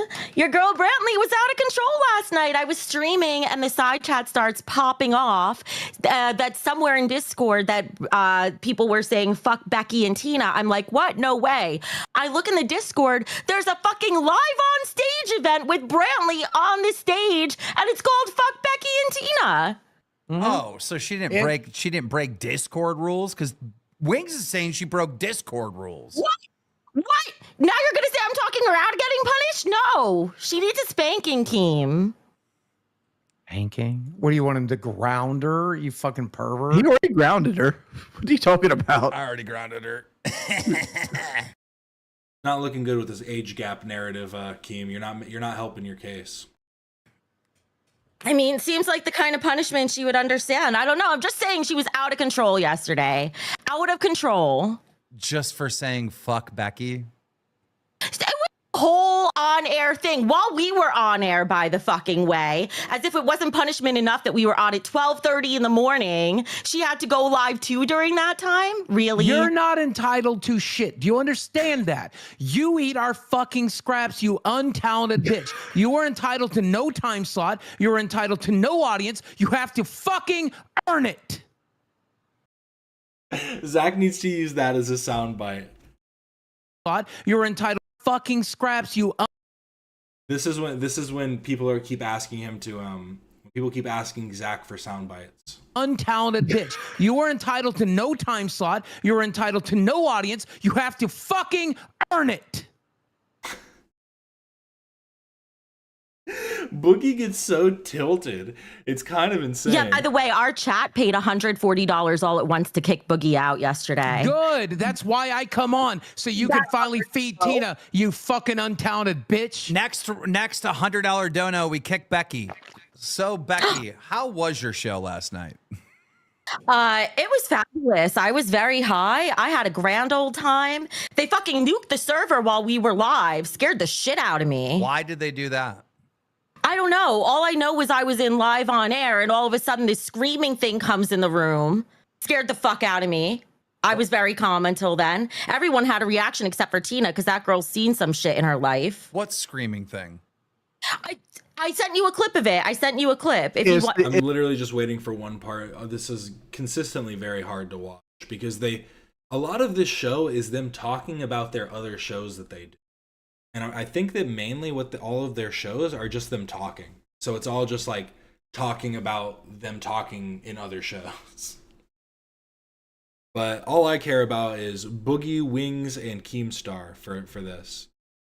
And I do kind of want to see Wings' wife fight Kelly, or Kelly is his wife, whatever her name is. Is AC 130 above from Modern Warfare 2. Oh, okay. Oh. Well, either way, it scared the fuck out of all of us. Because we were just sitting there having a great conversation at like 3 a.m. when that thing comes in the room like a fucking ghost. It was terrifying. So what do you think about this challenge that Kelly issued to you, Becky? You going to accept it? I think Boogie and Kelly are in cahoots. Because they're both trying to carry nerds on their fucking $20. Keem, you're a legend. Thank you. Kelly Kelly and who? came over. Kelly and who are in cahoots? Boogie. Cahoots, not caboots. Trying to help out. She hates me. Doesn't matter. She was still on Nerds trying to help it out. Yeah, she went on Nerds because, surprise, surprise, it's a fun show now. It's exciting now. People are having a lot of fun on Nerds. We're talking about nerd shit. We're doing challenges. We're drinking pickle juice. Boogie hates her. Whoever this is, Boogie absolutely despises her. We're goofing off. We're making money. We're entertaining 1,000 people at a time. Kelly wanted to be on it. She was excited to be on it. I didn't even ask her to be on it. Do you understand that? She volunteered. Glammy just wanted an excuse to get into that pickle jar, okay? You know it. Chatted $20. Becky's voice sounds like a blender running with nothing inside. Speaking of nerds, I had to stop Kelly from donating $20 a day. I was like, hell the fuck no, that's my money. And they have a good show over there. They truly are, Becky, and you could have helped them with that. Instead, you hurt their fucking show. I disagree. Okay, first of all, Becky went over there, let a fire under everyone's ass, and the numbers went up. Becky did help that show. Just the not money's going up. The money's going up. Okay, but now. Becky helped the show in the way the show needed help, right? By people caring about it, okay? Now you're going over there and you're making everything okay and everybody happy. That's fine. But Becky's job was to go over there and light a fire under their ass, and she did that. I think Becky did great, and I think you're doing great. I think you both did good. Well, thank you. But I just think I have a different vision for the show. Hers was to shit all over everybody constantly for some reason, and mine is to build them up into the content creators they can and should be. So my numbers were higher, Boogie. Oh God, just say it. My money was higher. I'm paying Eric's fucking rent this month, bitch. Kelly's got something to say to you, Becky. Becky, quit deflecting. You gonna meet me in that ring at Fat Camp? Yes or no? Are you sure you ready? You want a piece of this, Kelly? Oh, girl. She challenged you. Yes or no? Yes or no, Becky Boop? Come on. Can take Super you. chatted It's good. $100. Because money's on Wings Kelly. is a pimp hard Becky. Oh, I can't. I'll kick her in a Wings minute. is woman. 1 minute. This is Gotta back good. I can't. I got a back of the blue on this one. I'm so glad I'm your favorite, Keem. Fuck you, Kelly. I will get you and I will take you down. Oh, I cannot wait. This is gonna be epic. To establish Love Link, please place your face within 3 feet of my field of vision. What the fuck is this?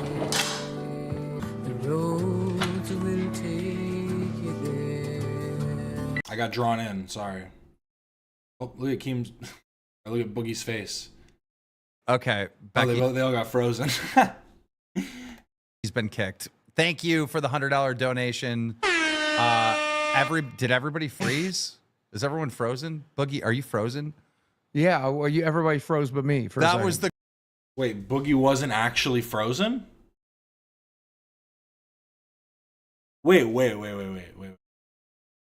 This is gonna be epic. Okay, Becky's been kicked. Thank you for the $100 donation. Did everybody freeze? Is everyone frozen? Boogie, are you frozen? Okay. Yeah, well, He did unfreeze. He was just like he didn't move almost at all. Everybody froze but me. For a That second. was the craziest freeze. Okay, but they are gonna fight. So we are at some point going to see Kelly fight Becky at the Lol Cow Fat Camp. I'm really wondering when they're gonna do this.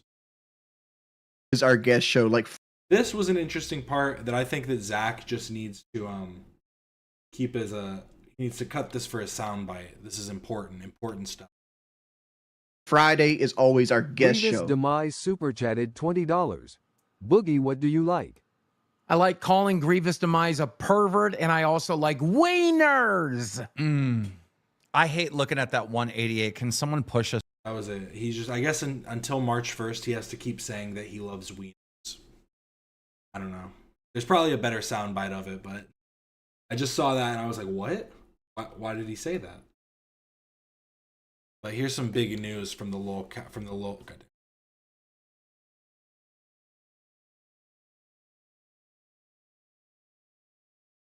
Is our guest show like Friday?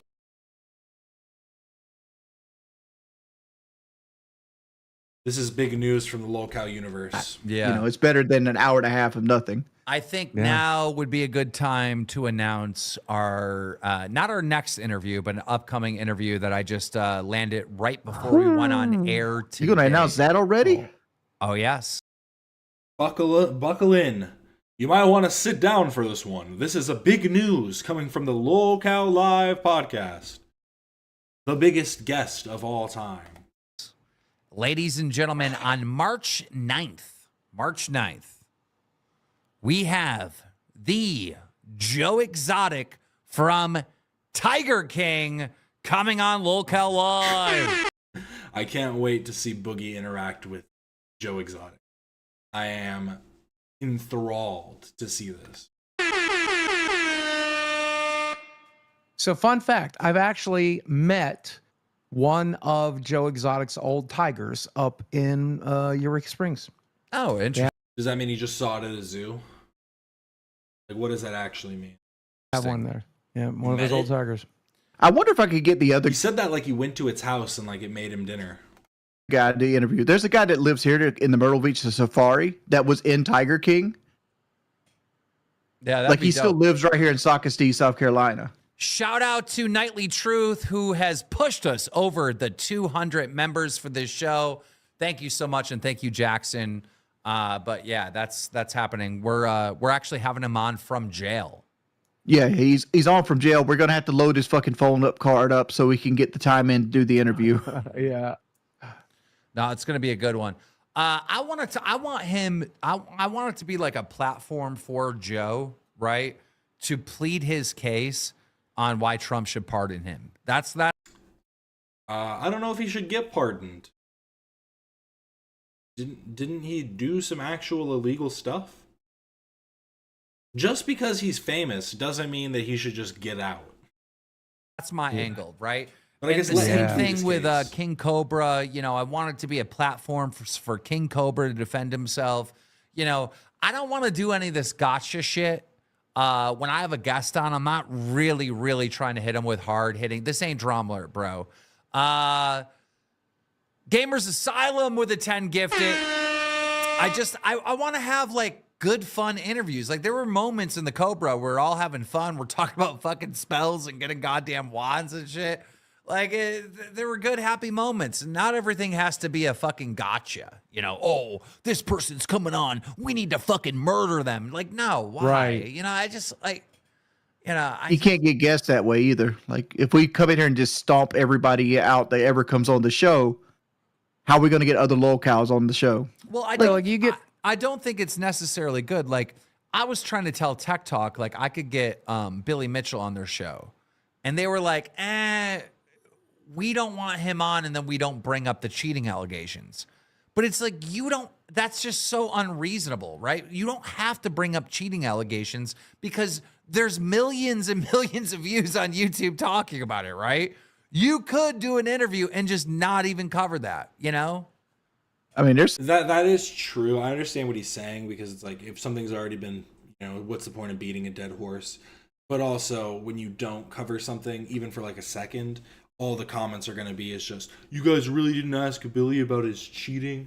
You didn't ask Billy about cheating on King Kong. I almost said King Kong on Donkey Kong because it was the King of Kong movie or whatever. You're telling me you guys didn't ask Billy Mitchell if he was a cheater and why that they made the character on regular show based on him?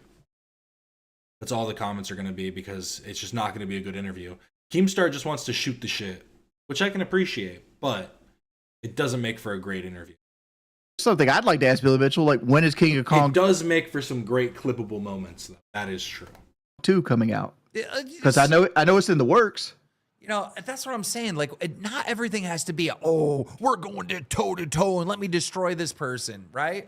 Like, Is my audio blown out? I would like to give platforms to people who don't really get a chance to fucking defend themselves. Like, Billy Mitchell's a great example because there are millions and millions of views saying he's guilty. Yes. We get it. We get it, Keem. You want to have your buddy Billy Mitchell on. If you hate constantly being swarmed by ads, you need to download Pi. It's a free Chrome extension that blocks ads.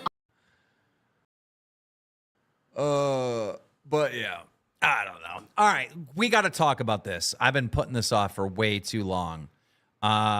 Ladies and gentlemen, we all know World of T-Shirts. We all know Joshua Block and his pimp, Mr. Based. Well, Mr. Bass, once called the king of the pimps or something like that. Terrible person. Jason Itzler. I looked into his history at one point. It's awful. Girl died right after partying with him because they convinced her to take GHB. And then he's like, it wasn't my fault. We were all partying together. I almost died too. Doesn't matter. You gave some girl GHB. For those of you that don't know, there's a content creator named Alex who is making a documentary on Mr. Based and Josh Block and how he's taken advantage of Josh Block. During the process of making this movie, Mr. Based attacked Alex with like, what is it, a tripod or something? Hit him in the head. Alex has a big scar, and Mr. Based got... Mr. Based pulling an epic based moment with committing battery on a filmmaker. Great stuff. Got arrested and charged with like felony assault. Okay. No, really? During that process, Mr. Based got put on probation, but he also had a restraining order put against him. So Mr. Based cannot be anywhere near Alex, right? However, back in November of this year, Mr. Based on stream, apparently, allegedly, went and hired people to go to Alex's premiere to fuck with him and dress as like an Antifa person. Okay. So Alex reported that to the good NYPD. And again, this happened in November. And now finally, damn it, wings made me yawn. They're arresting Mr. Based. So this is what happened. So he's essentially going to spend like 48 hours in jail and be back out. Well, I don't know. He broke the restraining order. Let me show. Yeah, at this point, it's hard to say because obviously, I mean, in most cases, they'll probably just give him a bail that he can post bail on because it's not that severe of a crime. But I mean, if he's breaking the restraining order, yeah, they might hold him just because they're like, we don't know if you're going to go and be a threat to the person that you have the court-ordered no contact order. Share it with you guys. What is the penalty for that? Here it is.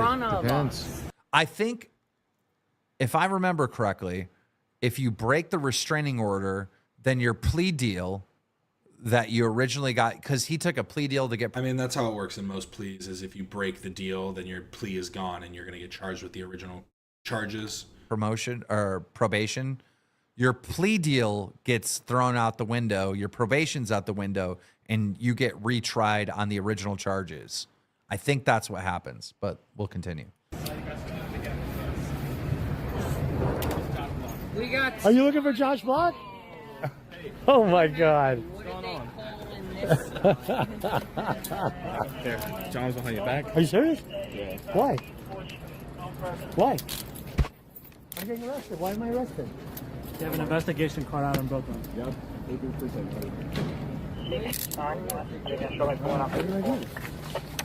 And they pulled up on him deep. Josh, get help for me? Mate, There's like 4 or 5 cops. $7.50. Joshua got a gun. Can you grab that? Why are you guys arrested? Why am I being arrested? I'll tell you because it's your business, not everybody else. Yeah. At least the cop was nice. The cop really said, hey man, it's your business, so I'll let you know, but we're going to turn this off. Damn. Wow. So I'm looking up in New York City. If you violate a restraining order, there's two things that can happen. There's a misdemeanor and there's a felony one. I don't know what constitutes as a felony restraining order violation, but like a misdemeanor can have a $500 fine and up to 30 days in jail. That is the judge's discretion. And if you are considered contempt of court, like if there was a court order for your restraining order, it wasn't like something like your baby mama put on you, which I think this is what it is. Yep. It's a fine up to $1,500, 1 year in jail, and 300 hours of community service. And this would be a court order, right? This is part of his plea deal. But that's the thing, is that's breaking the court ordered thing. That's just adding more charges on top of the assault or battery charge that he might have been looking at anyways. Right. He's violated his probation. He violated the restraining order. I'm pretty sure the original charges come back now. I think you're right about that. I do think you're right about that. So he's going to have to go back for the assault again, the felony assault again. And he's got to start the process all over again. And they ain't going to give him probation this time. Nope. He's actually fucked. Yep. Thank God. Wonder what that gives you. Max this thing super Sometimes chatted $19 Boogie chimes in every once in a while with just some gold. Thank God. and 99 cents. Is McJugger Nuggets coming to the local universe? Good show, fellas. I don't think so. He's still very much sick. There's not much he can do. I just looked up felony assault in New York. It is brutal. Like, he probably pleaded down to 3rd-degree assault, which is a Class A misdemeanor, which has up to 1 year in jail and probation. $22.38. I don't want you to talk about Donkey Kong. I want to see Donkey Kong in the top left corner. Boogie, wake up. But like, he could possibly get a 2nd-degree assault felony, which is up to 7 years in prison, fines, and probation. If he gets hit with a Class B, it's up to 25 years in prison. Damn. Like, it goes hardcore once you get to that felony part of it, and like, using a weapon would make a felony assault. Dude, I seen this Reddit post, right, where they were saying that I'm a hypocrite, and I think that's what that person in chat was talking about, that I'm a hypocrite when it comes to Mr. Based and Josh Block, because like Mr. Based is like the pimp of Josh Block, right, and he's using that kid for money, and they're saying I'm doing the same thing with fucking Eric. So one, I'm not feeding Eric drugs and alcohol. You know? Yeah. We don't know that. You could be. Good. Two, I'm not stealing Eric's money. You know? Like, I'm not exploiting. We don't know that. You could be. Good. Eric for anything like that. And yeah, whoever made that comparison, you're an The Donkey Kong thing gets me every time. It's hard to not be a fan of this show, but that's why I have to clip it up, because I'm telling you, I probably clipped out like 20 minutes that are decent. The rest of it is them just meandering on nothing, talking about, well, yeah, I don't know, I want my money. I never complain that much. Yes, you do. Well, I try my best not to complain. Just that over and over again. Somehow that ended up to the top of the Reddit, and everyone agrees with that. They think it's a direct comparison. I'm like, huh? If anything, Eric has scammed us. Keemstar gave him $300. I still haven't seen my stop motion video yet. True. That's true. Eric, what are you doing with your days? Bolden, welcome to Band World. True. Get Eric in here. Eric, as your manager, that's your impression of Xylee. True. Fucking dude, Reddit is just fucking nonsense. There's more stuff on Josh Block about how he had pancreatitis and then he's drinking the next day. I don't. Yeah. We know he's an alcoholic. That part isn't very important. This was the last bit from the Locale Live. Bugs, man. Yeah. I wanted to bring up. So yeah, like it's like a little thing, and then they talk about like Dr. Disrespect and how like Oh well, if they were talking to an underage girl, that's bad, right? They're still talking. I don't even know why that was a discussion they needed to have. But this new Amaranth clip is kind of interesting. Let's get the boys' take. There's only two other stories that I really want to talk about, and that's Amaranth. All right, because she got into. Bro can't speak. He can't speak at all. Amaranth, Breath. Some backlash and whatnot, and Dr. Disrespect versus Nick Merckx, because ooh, that was good. That was a good one. That's a good one. We got big old 5-minute, 8-minute rants back and forth. It's good. It's good. So those are the two main stories I want to talk about. Let's jump into the Amaranth stuff first. Thank you, Bolden, for becoming Cash Cow. So here's Amaranth on stream, and apparently she said something offensive. Again, Before you played it, are we watching a person react to a video of somebody reacting to a video here? Yeah, we're gonna react to it. Probably. This is Inception. And I'm reacting to them. Let's go. This is fucking Inception. This is all Twitch streamers. This is all they do now. And actually, we're kind of doing it too. We're reacting. Holy fuck. I can't wait to see Breaking Banquet react to this. Oh, God. Yeah. Could 9 times out of 10 figure Breaking Banquet react to this. Oh, God. Yeah. Could 9 times out of 10 figure out exactly why they're saying what they're saying. Give the crazies all of California. It's already land of fruits and nuts. Yeah, we can give them California. I'm fine with that. I don't mean this to be like disrespectful. Was she crying or something? She looks kind of like gaunt. She looks ill. Like something's wrong. They can live in LA. That's fine. It has been 1 month since Southern California exploded in a fierce fire They can tore have through that. the Palisades and beyond. Just a few hours later, on the other side of LA County, fine with me. another deadly Is there more to this fire clip? breaks out. The Eaton There's- Fire. It raced across Altadena and Pasadena. The two fires charred more than 30,000 community. structures, Sounds over like a lovely 16,000 community. structures, and cost 20. Here it is. Too bad it didn't cause the right people their lives.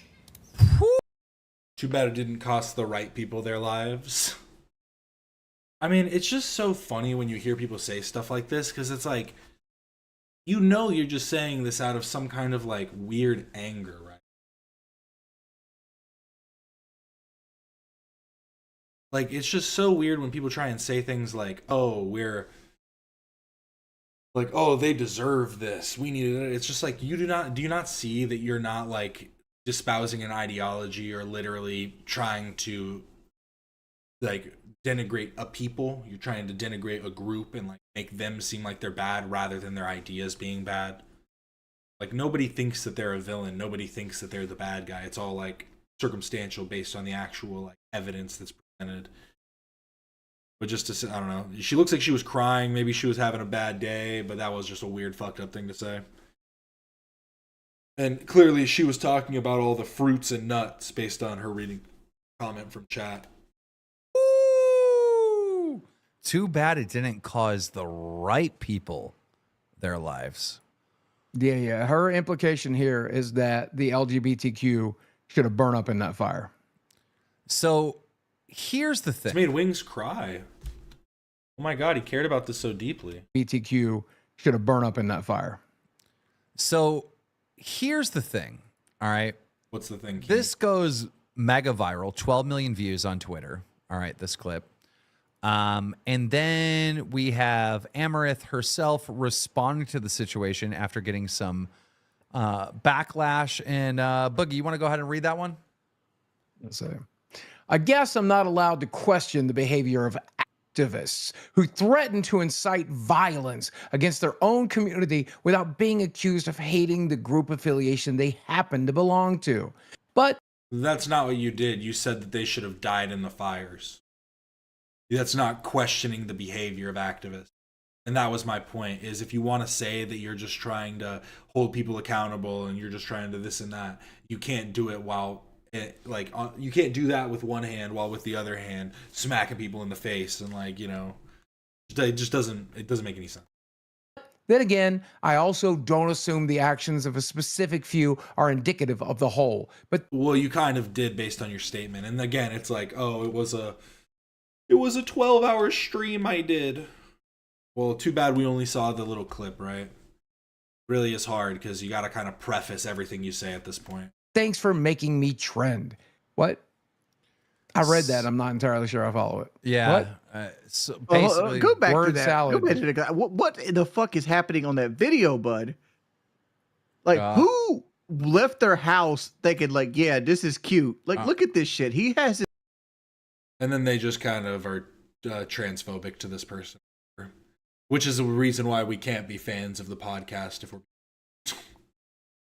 because they slip up too often. Love the comedy, but that's why they're the lolcow live. You can only come in for the laughs. Anytime they have an actual take on something, it ends up being bad. But I digress. Now we have 15 minutes. We do. We don't have long. So the last thing I have on here, just for a little bit of levity, it's all the times Zach, Psychic Pebbles, trolls the H3 podcast. And obviously, I'm like, all of these were planned by Ethan. I don't know if the other people know that this person's calling in, but I love Zach's voiceovers.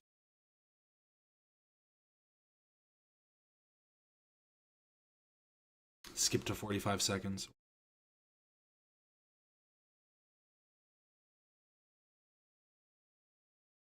We have a Logan Paul fan on the line who wants to defend whom thinks we've been inconsiderate. Yeah.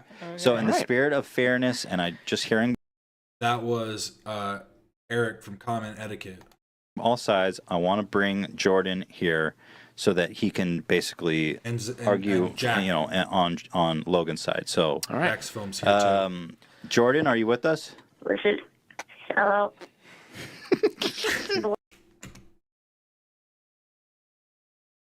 The biggest Logan Paul fan. I've been watching your Sorry, live, I don't mean to your laugh. live I don't mean to laugh. telecast here. What's your name? It's okay. My name is Jordan. I'm from Ohio, about 11 and a half years old, just turned. And I've been watching your live telecast here, and I think you've been saying a lot of slanderous, borderline libelous things about Logan Paul. Well, I don't think that I've slandered him. Why do you think I've slandered him?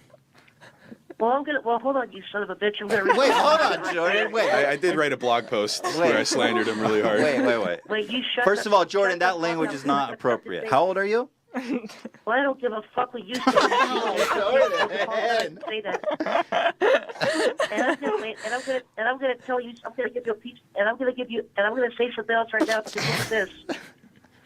I'm gonna read something that you wrote down about Logan Paul. You said, "Quote, haha."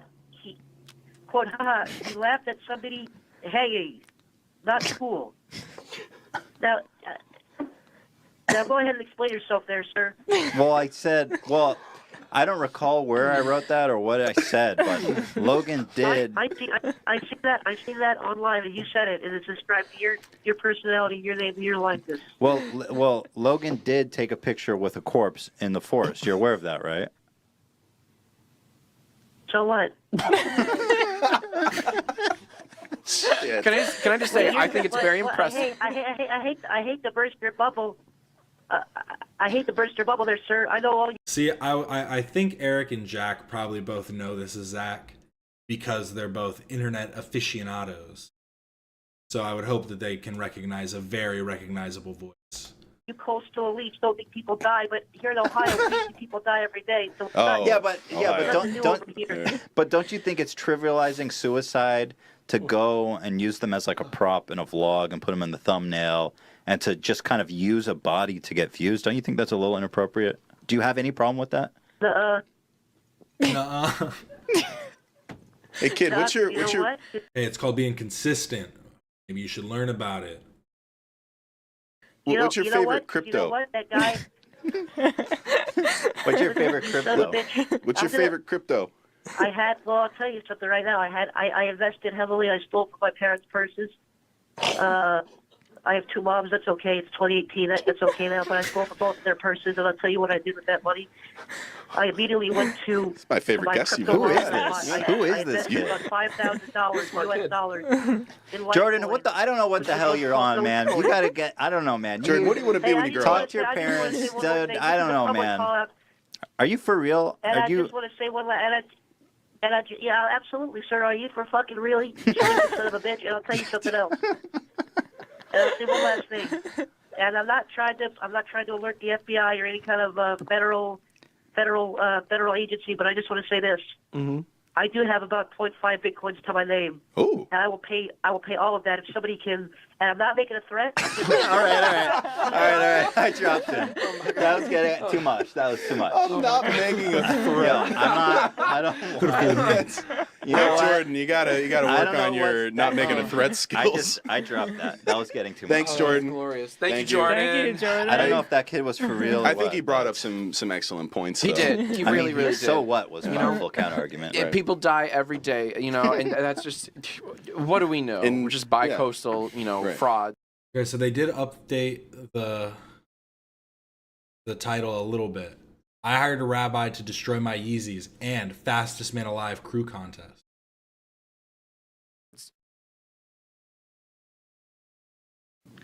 But apparently, the president himself is going to be calling in to discuss this issue with us a little bit later. I honestly forgot they did it in the same episode. Bullshit. I swear to God, it's weird, but the show's getting kind of into a big deal. Hey, congrats on getting on that level, guys. The president H3 himself. podcast, dude. It's a real thing. I DM with him sometimes. Trump is talking to me. He's like, Fox and Friends. Is there anything we can't say to him? Yeah. No, What, he's not like- sensitive. Okay. Gotcha. Cool. Don't threaten his life. Oh, well. He no doesn't mind. promises, He's but- cool, but the Yeah, Secret that makes Service is not down. I'll bet, he gets a lot of crap, but I'll bet if you just sit down with him, have a few Diet Cokes, right? He's a really nice guy. Here, that's he's the here vibe now. I get. He's here now. My God, everybody! The president of the United States, President Trump, is here on the phone with us right now to discuss the girther movement. Hello, Mr. President. This is the president calling. I just have to say one thing. I was flipping through channels, and I give up on this. Still your ratings aren't too good, but that's okay. But I only have one question for you. I don't know if you guys have ever seen that 70s show, but there's an episode where the main character, Eric, keeps trying to do impressions, and they keep telling him that all of his impressions just sound like his voice. It's just him going like, yeah, I'm Johnny Cash. Be like stuff like that. And that's exactly what Zach sounds like every time he does a voice, but they always are so funny regardless.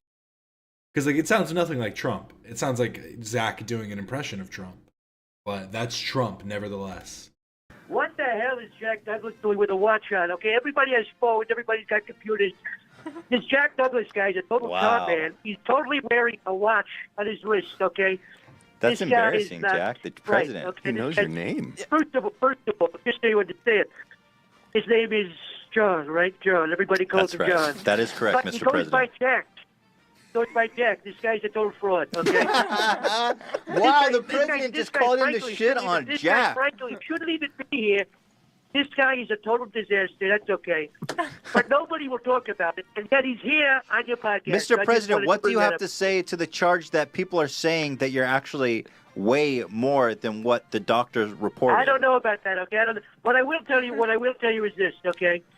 Logan Paul is my hero. Okay. Everybody needs a hero. Zero people shouldn't have a hero. Okay. Just so you understand.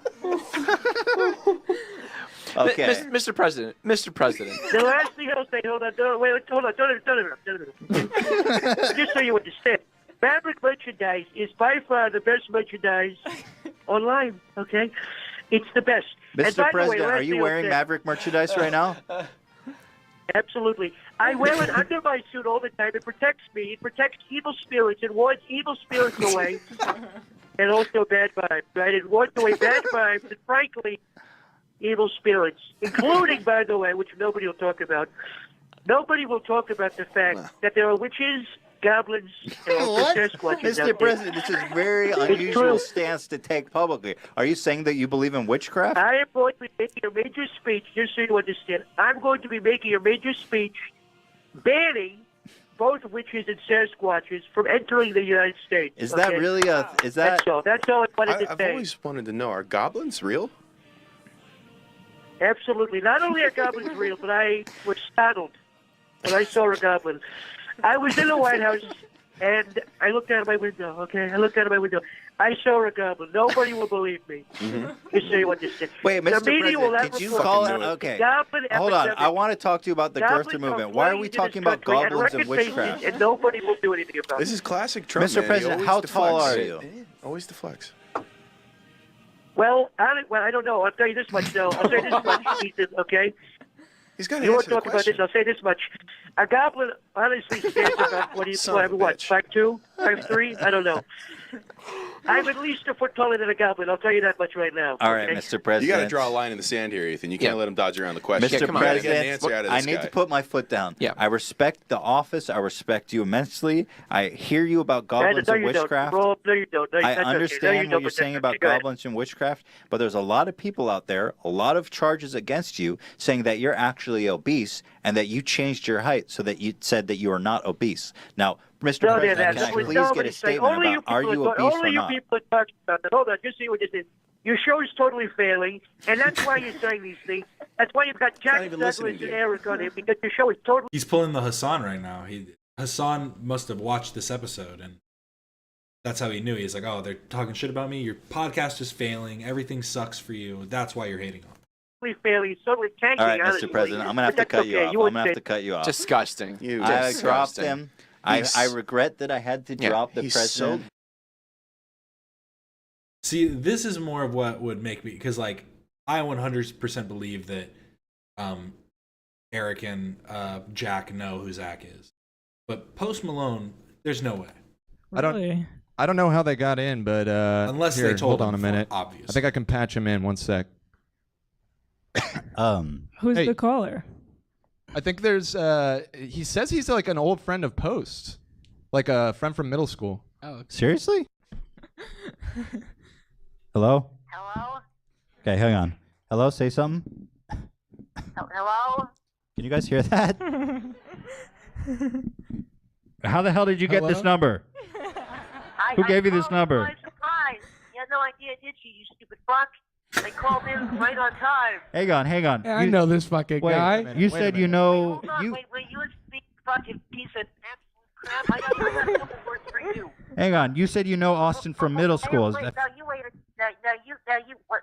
Now we'll you say this once. Can I hear all the bitches in the audience give a loud yell for Jordan and drop their panties? Hey. Jordan, you got one woo. Hang on. Bring that mic. Bring that. There was mic one close woo. louder. We got you double mic'd here, Jordan. Help, Jordan. How the hell did you get this number? This is a disaster. Fucking fool.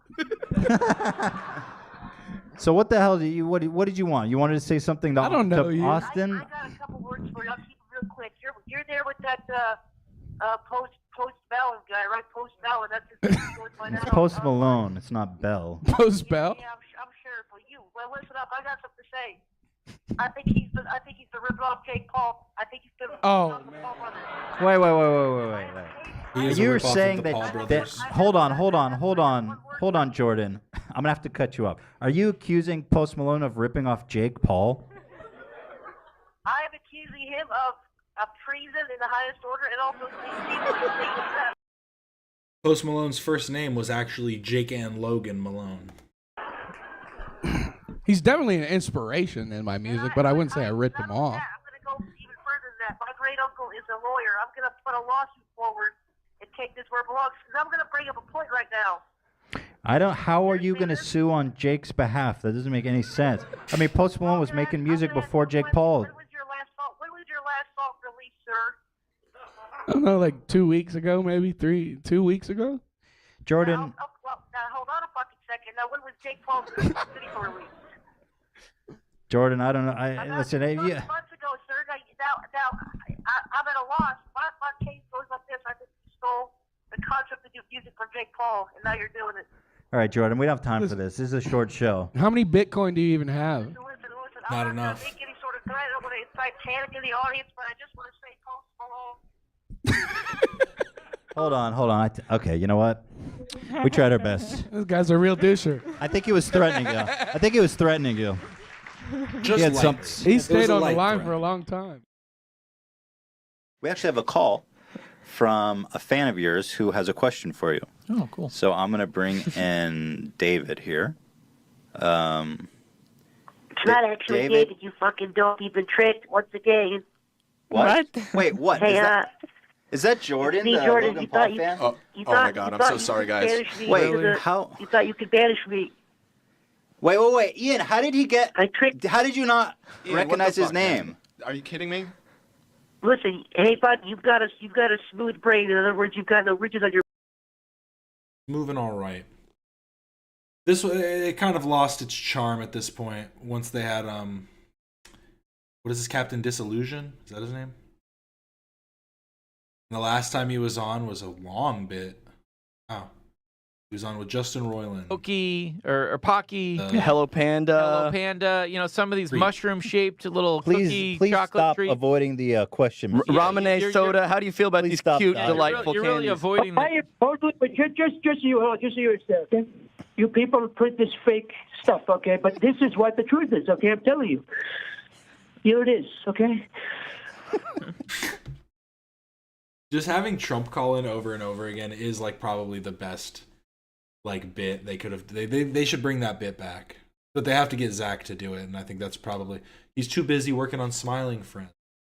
So now the podcast is supposed to have started. We're running a little late. Oh, they finally got a thumbnail though. There we go.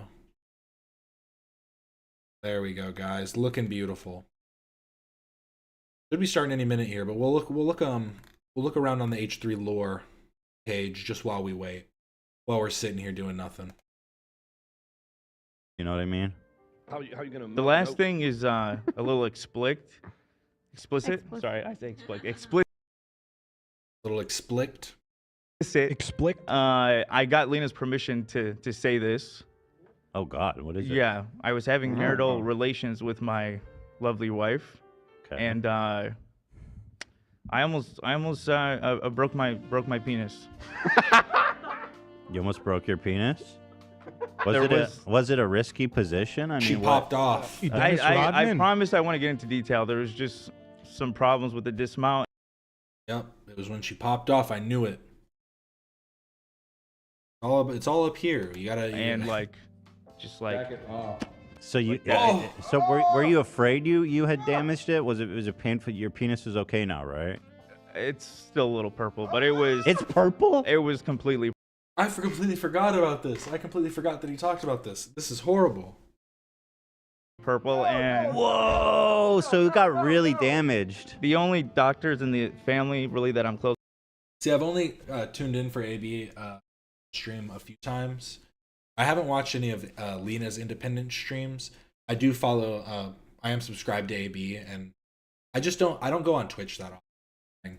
So I catch more of like Love's VODs when he posts those and stuff like that. But I don't know. I'm not a Twitch guy. Close with is Lena's brother and my uncle. You show him your dick? Breasts. No, I was describing it to my uncle, which was fucking super awkward. Yeah. Can I see it? Would you show Zach?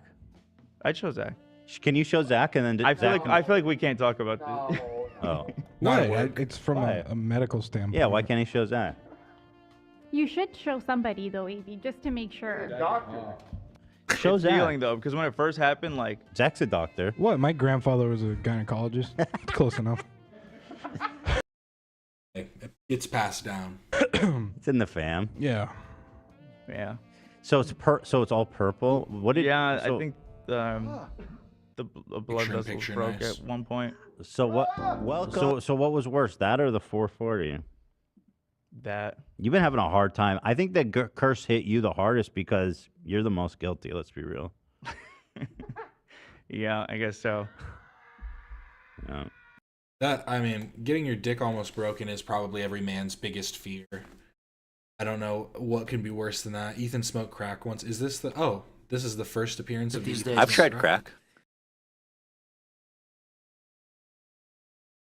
Oh, he's been watching the Drewski dating show? Honestly, I need to check him out doing that then. That's honestly not a... I actually want to... Because I don't like a lot of Drewski's comedy, if I'm being completely honest. But that's why I do prefer some watch-along type stuff every once in a while. But yeah, so here's Ethan talking about doing crack. New age president, you know? Hey, zip and zapping. That's how you racist phrase it these days. I've tried crack. Once. How was it? I didn't feel anything. And they just have Zach sitting in on this episode, I guess. He used to be a big part of the show. People forget about that. He needs to be added in the lore. Obama did say he used cocaine, to be fair. That's Not racist, crack, bro. That's racist. My heart's fucking And please, racing the right C now. word. Yeah. I think Obama said he smoked weed. Did he talk about using coke? All right, let's get this idiot off the screen. See you later. Fucking, what's this guy's name? Whatever. Let's not. That was it. That was the first mention of it. Button. Oh, nice button moments. Is this every button moment? Dude. Come on, Ethan. You're kind of leaning on it a little hard. 2 days since the last button. I like that they have this. That's because the last button was on the last episode. Wow. Yep. Most button segment. Earliest button. This episode. All right, so listen up. State Farm was trying to charge me $197 This for car website. insurance. No thank. This website really is next level. Look, I mean, where the frick should I really even start? I've got hose. I think it was just because he said hose, and maybe they thought that it was gonna be demonetized.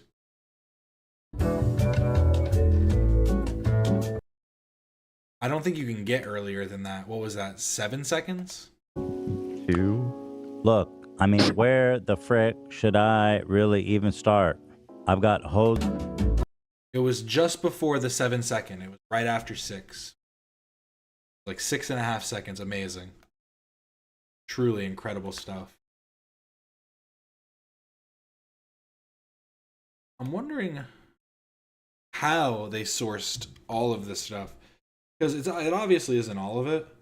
And they're still working on it. But I'm wondering like how meticulous they're being. Because even to go through that one website where you could look up the like words from the different episodes, like from the different YouTube videos and stuff. I feel like even using that would take forever. This must have been a passion project someone was putting together for a while. You do need the passion. Here's my thing. I like a pretty penis. I like a penis that is cut, that has a good shape, has a good length. I think he's making a good point. I know Ethan hates me now. Why does that sound so like far away? Sounds like it's over the phone. I know Ethan hates me now. It's cool to be a soundbite, I suppose. It's about the cookies that Pokey was selling.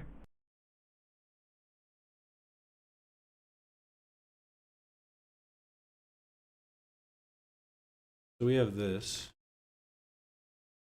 Topics from 115. Site updates. What's the newest site update? The CCR Forgive curse. me, Zach. I have to. This is just so odd. Please, I beg of you. I'm sorry, Zach. Okay, It's so bizarre. Okay, can you tell me why you feel this way? Okay. It's bad luck. I'm not saying I don't like the music. I'm not saying that. It's every time it comes on, something bad happens. Huh. And you think I'm shitting? Okay, well, I'm wait. crazy. I'll disprove that. What you said. Nobody even knows what we're talking about. You gotta Yeah. explain a little bit. Well, Yeah. I'm not saying it. Well, we haven't explained yet because so. tell me bad things that happen when their music was on. The dude crashes in the Big Lebowski. Car accidents, something. That's literally the only reason. It's just the Big Lebowski. It's actually amazing. Bad happens to someone. Speeding tickets, just a weird fucking day. Just like all Spitting things ticket that is go. just a spitting. So there's a specific band, a very famous band that Zach feels is absolutely cursed, and he freaks out when I say it or play it or he hears it anywhere. For example, AB, you were driving. Tell me what you were telling before we went live. Yeah, we were going to the Mark Revier concert a while ago, and I put on. Fuck. When they were doing the basement segments, like doing the basement streams, this just made it so much weirder. Creedence Clearwater. Oh, you mother You said fucker, it. yeah. I was he going to lost say it, his Zach. mind. We were jamming out. He like turned off my radio. And he's like, "Don't do that." And I was like, I thought I like did something against his religion or something. But yeah, he freaked out. So what is the band? Because I'm not familiar with it. It's just like a classic rock band. Okay.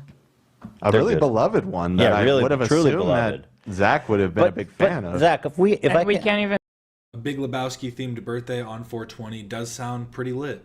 Can't lie. Sounds like a good time. I won't I won't say who else's birthday it is. You know. I'm sorry. That's why it's better to sell it. You know what I mean? We took the day back. We took 420 back from the bad people. Even say like the initials of the name. Yeah, I can't even. I can't Even even say. initials. No. Like just the letter. Well, Zach, can I kind of want to get in your head a little bit, because you say every time it plays something bad happens. I mean, the fact that you listened to it with AB and nothing bad happened kind of disproves that, doesn't it? Well, you have a 5-second grace period. Oh, really? Yeah. What? You're making this up. Immediately, I'm gonna turn that shit off right now. Like I was dead serious. Well, AB, did you Was play it it? that serious, AB? Like it was weird. Yeah, no, he made me turn it off.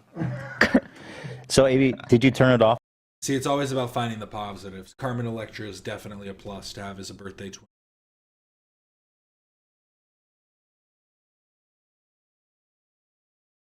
Before I 5 mean, seconds? Define good. I don't think so. No, I So think he it's fine. thinks it was playing longer than 5 seconds, yet nothing bad happened. Do you see what I'm saying? We were playing it earlier and nothing bad has happened. 'Cause, like- well, I guess the day's not over, Dan. Now we're just talking about Carmen Electra. I mean, I really only know her from like the scary movies.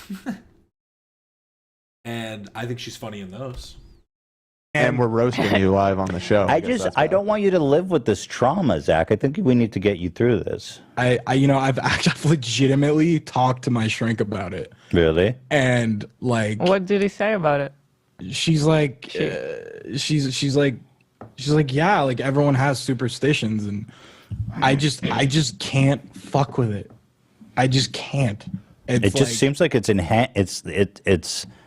it's causing an impediment on It's inhibiting you.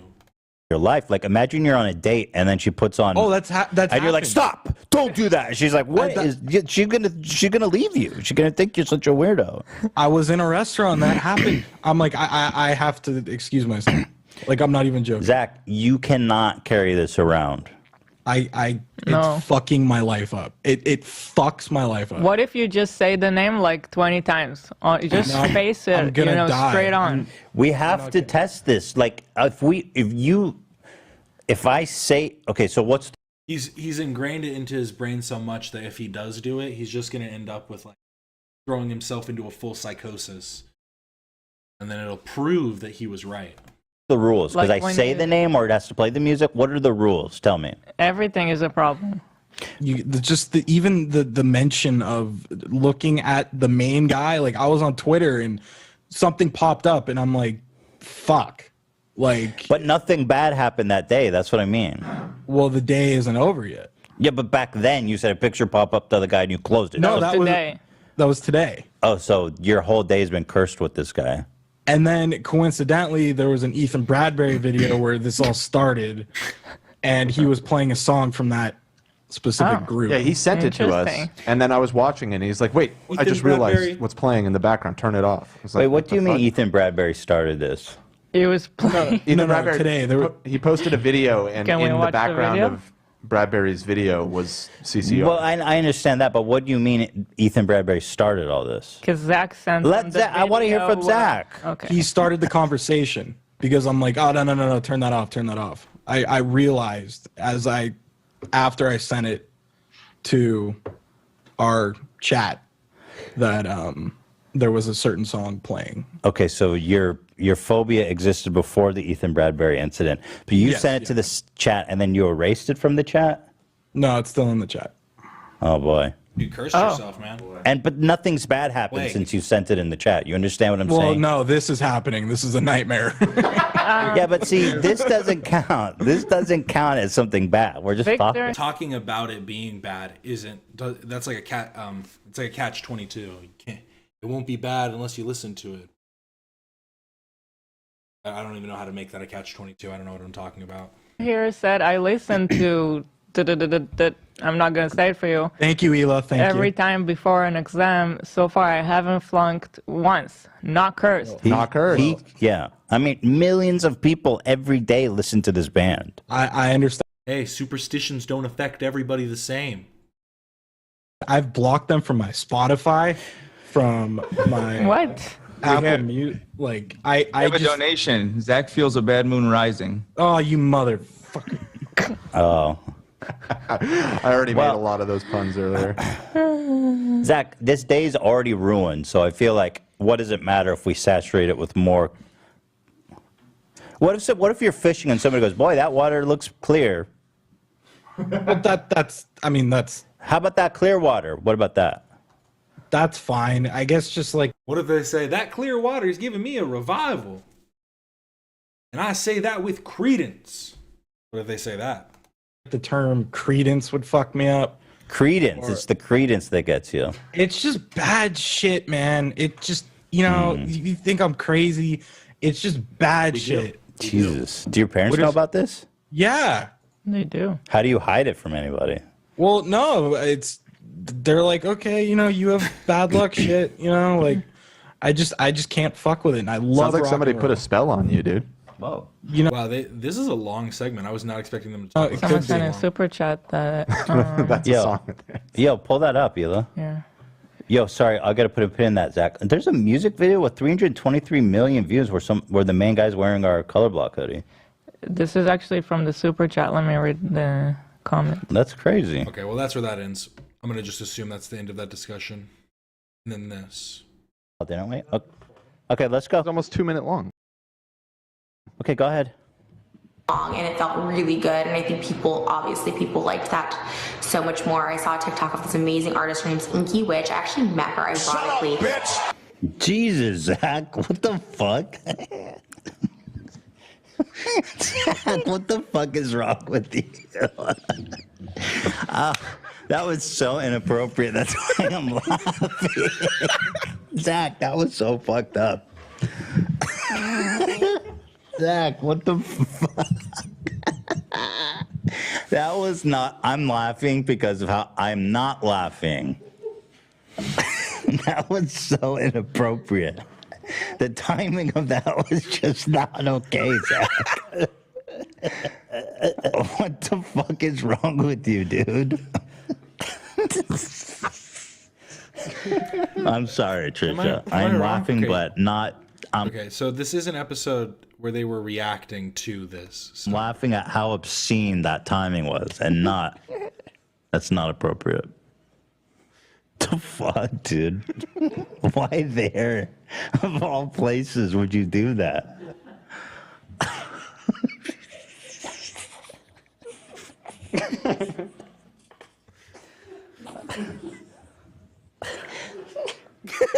This is a classic right here. That was so. See, people look at this and go, see, why can't Ethan go back to this? It's funny. People went from fat man bad to why can't Ethan be fat again? Why can't he be back how he was when he was Jolly King? I wasn't saying you're saying that, but it's just like I feel like that's kind of the narrative people are trying to paint now. Wrong.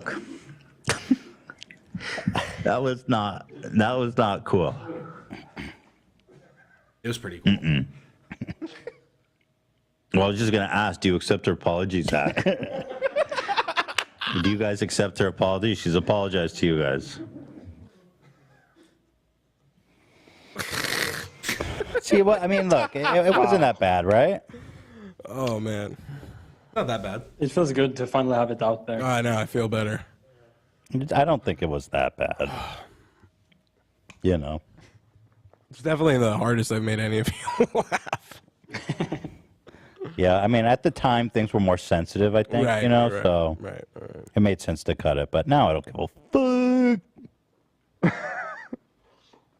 There's a decent amount of tomatoes being thrown in the chat. Why? Why are we getting tomatoed? I just like how he just completely, they just showed it just to be like, yep, this is it. This was the clip because I think they cut it out of the previous episode. Because they thought it was. I was gonna point out though, I do love how much we've seen it evolve. Because right here you can see the cameras with their clips and everything, but now it's all everybody's got their own little station. Cool. Oh. I mean, most people are laughing. Should we take a poll? I mean, listen, it was just, let's take a poll. I didn't see a lot of tomatoes. Someone said 50 videos incoming. Oh.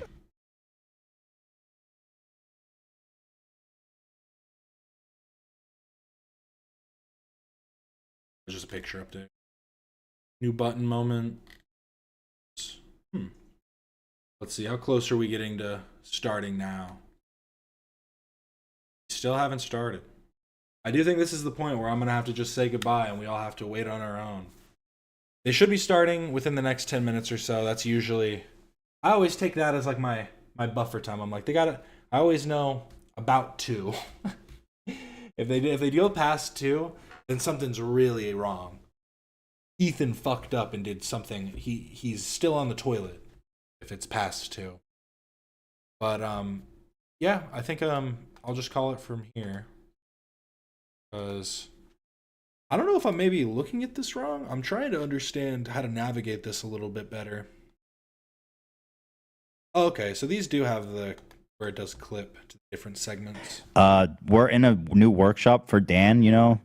We're moving soon, and Dan wanted a new setup. So here's some stuff we were looking at. Ela, I don't think you've seen this, so tell me what you think. Something like this, maybe? Zero gravity workshop. What?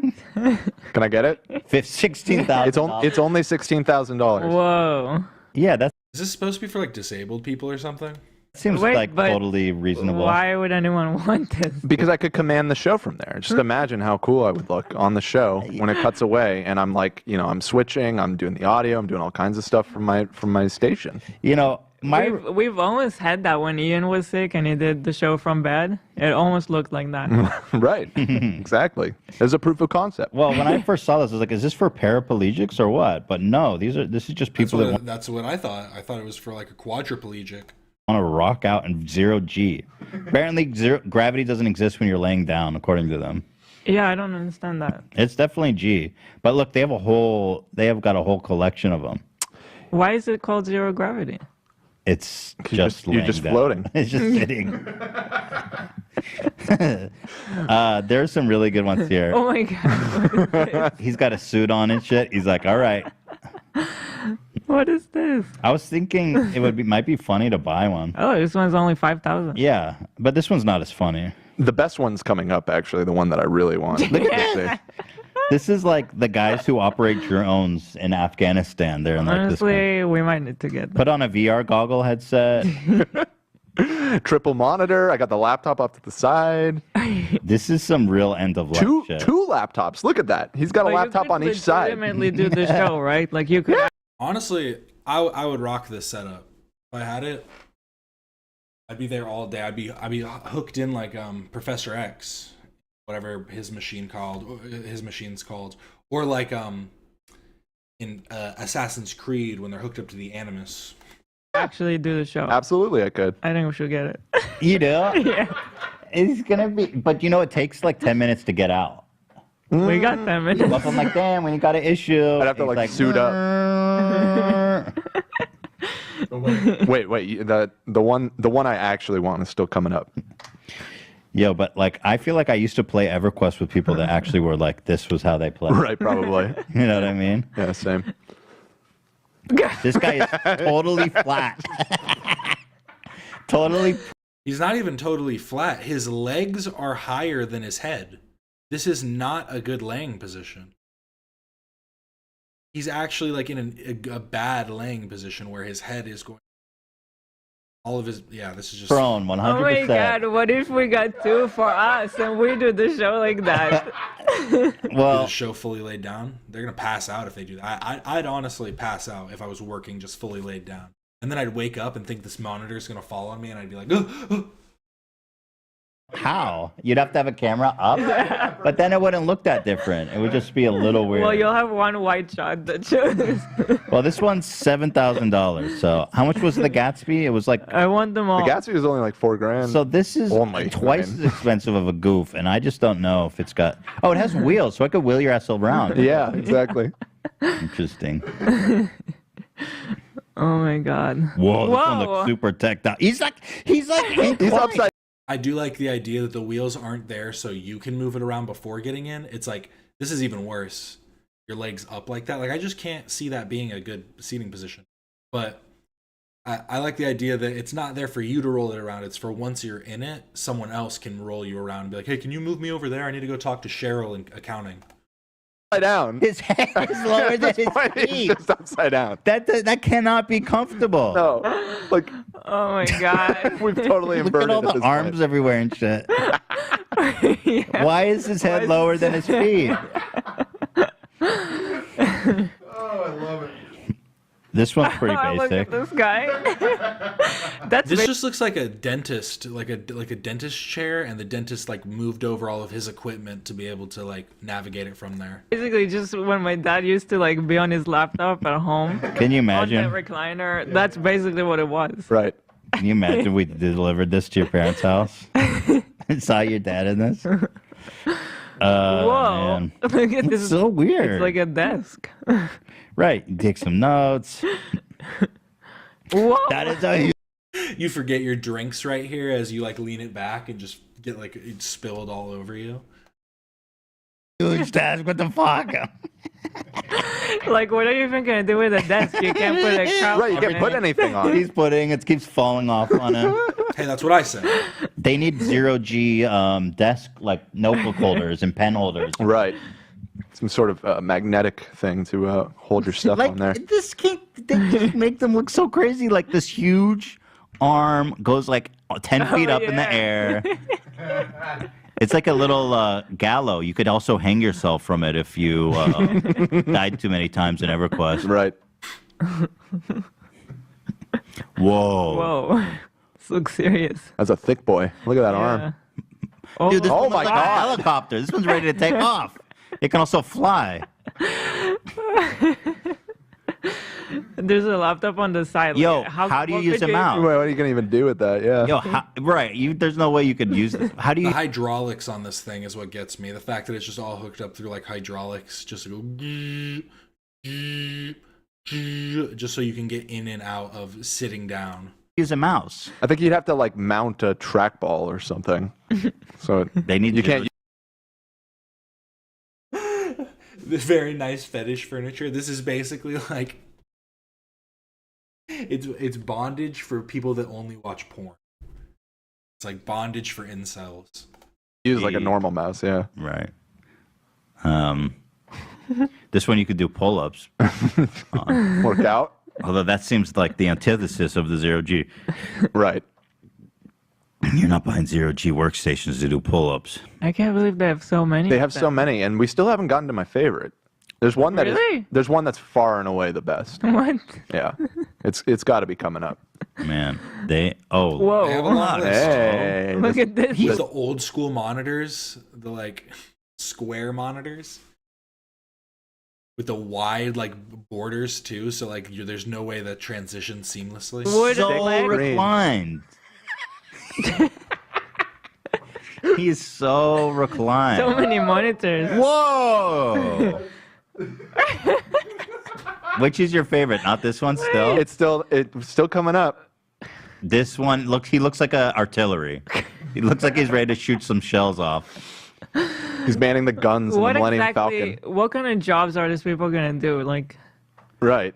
Yo, what is this one? This one looks like a gyro where he could roll off. Why the bars got to be so intense? whoa. Whoa. I don't even know That's what's like the happening on that octopus. one. That's like a supervillain Oh, setup. they come in from the sides. Oh, How we still haven't, oh, this one's pretty basic. Only 3,000. I think there it is. That's the one. I love this. So this one is got a gyro. Is it a gyro? What would be the point of this if it doesn't like spin all the way? Like just start gyroscoping, just spin you all around. Gyroscope. It rotates. I could spin It around. rotates? Yes. There's a video of it if you You guys could want do to the watch. show upside down. I don't know if it goes fully upside down, but it does. Like I could spin. Wait, we need to get you like a whole harness so you can do it upside down.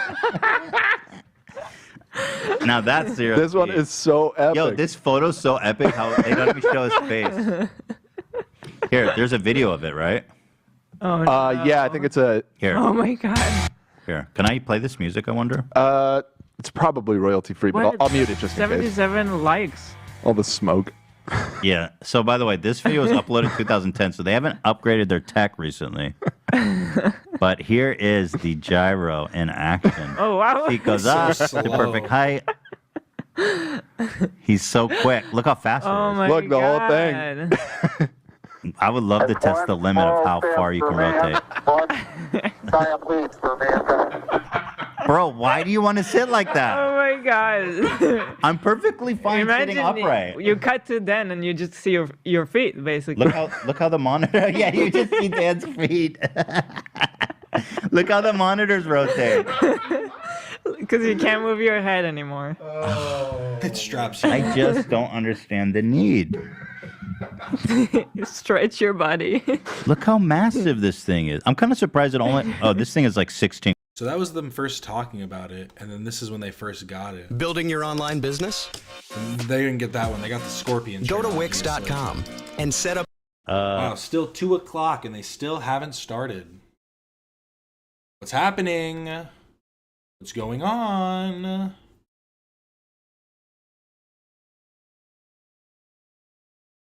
One. So by the way, Dan is gone again. I don't know He why. is? Dan, well, he was late the last time when he was at the dentist and the whole show fell apart. I saw that. And then I was like, oh, this show doesn't work without Dan. It's like, okay, come on. We can run this thing by ourselves. Anyway, here, I want to give a quick play. Anyway, he'll be back soon. I don't know where he is. I think he's just late. Dentist I don't again? know. Dentist again? Maybe dentist. Interview for another job? Oh, Can you imagine if another podcast hired Dan? I'd go ape shit. We'd be in trouble. Big trouble. What would we be without Dan? Why'd they put the timestamp before that ad read? Come on, guys. I can't keep doing the show when Dan is constantly late. This is the second time this week. Should we take a break? Already? Well, do you I don't know where if he Dan. is? I thought he was at the dentist. Well, I don't know. nobody. Oh. Oh. Hello, everybody. This is. Who am I? Ethan Klein Oh from my the 8th grade show. They say I have a bad memory. Sometimes Who I am forget I? who I am. Well, Elo's joined us. started Today's on like Friday. 3 minutes. Well, I appreciate everybody that stopped in. Go watch the podcast. I know that's why you're really here. Thank you so much. Thank you everybody for watching. I will be back again on Monday to do more H3 Waiting Room. I'll be over the weekend playing some games, doing some other stuff. Thank you everybody that came in. Thank you everybody that will come in the future. Remember to like and subscribe if you haven't already. And yeah, this is Captain Quasar signing off.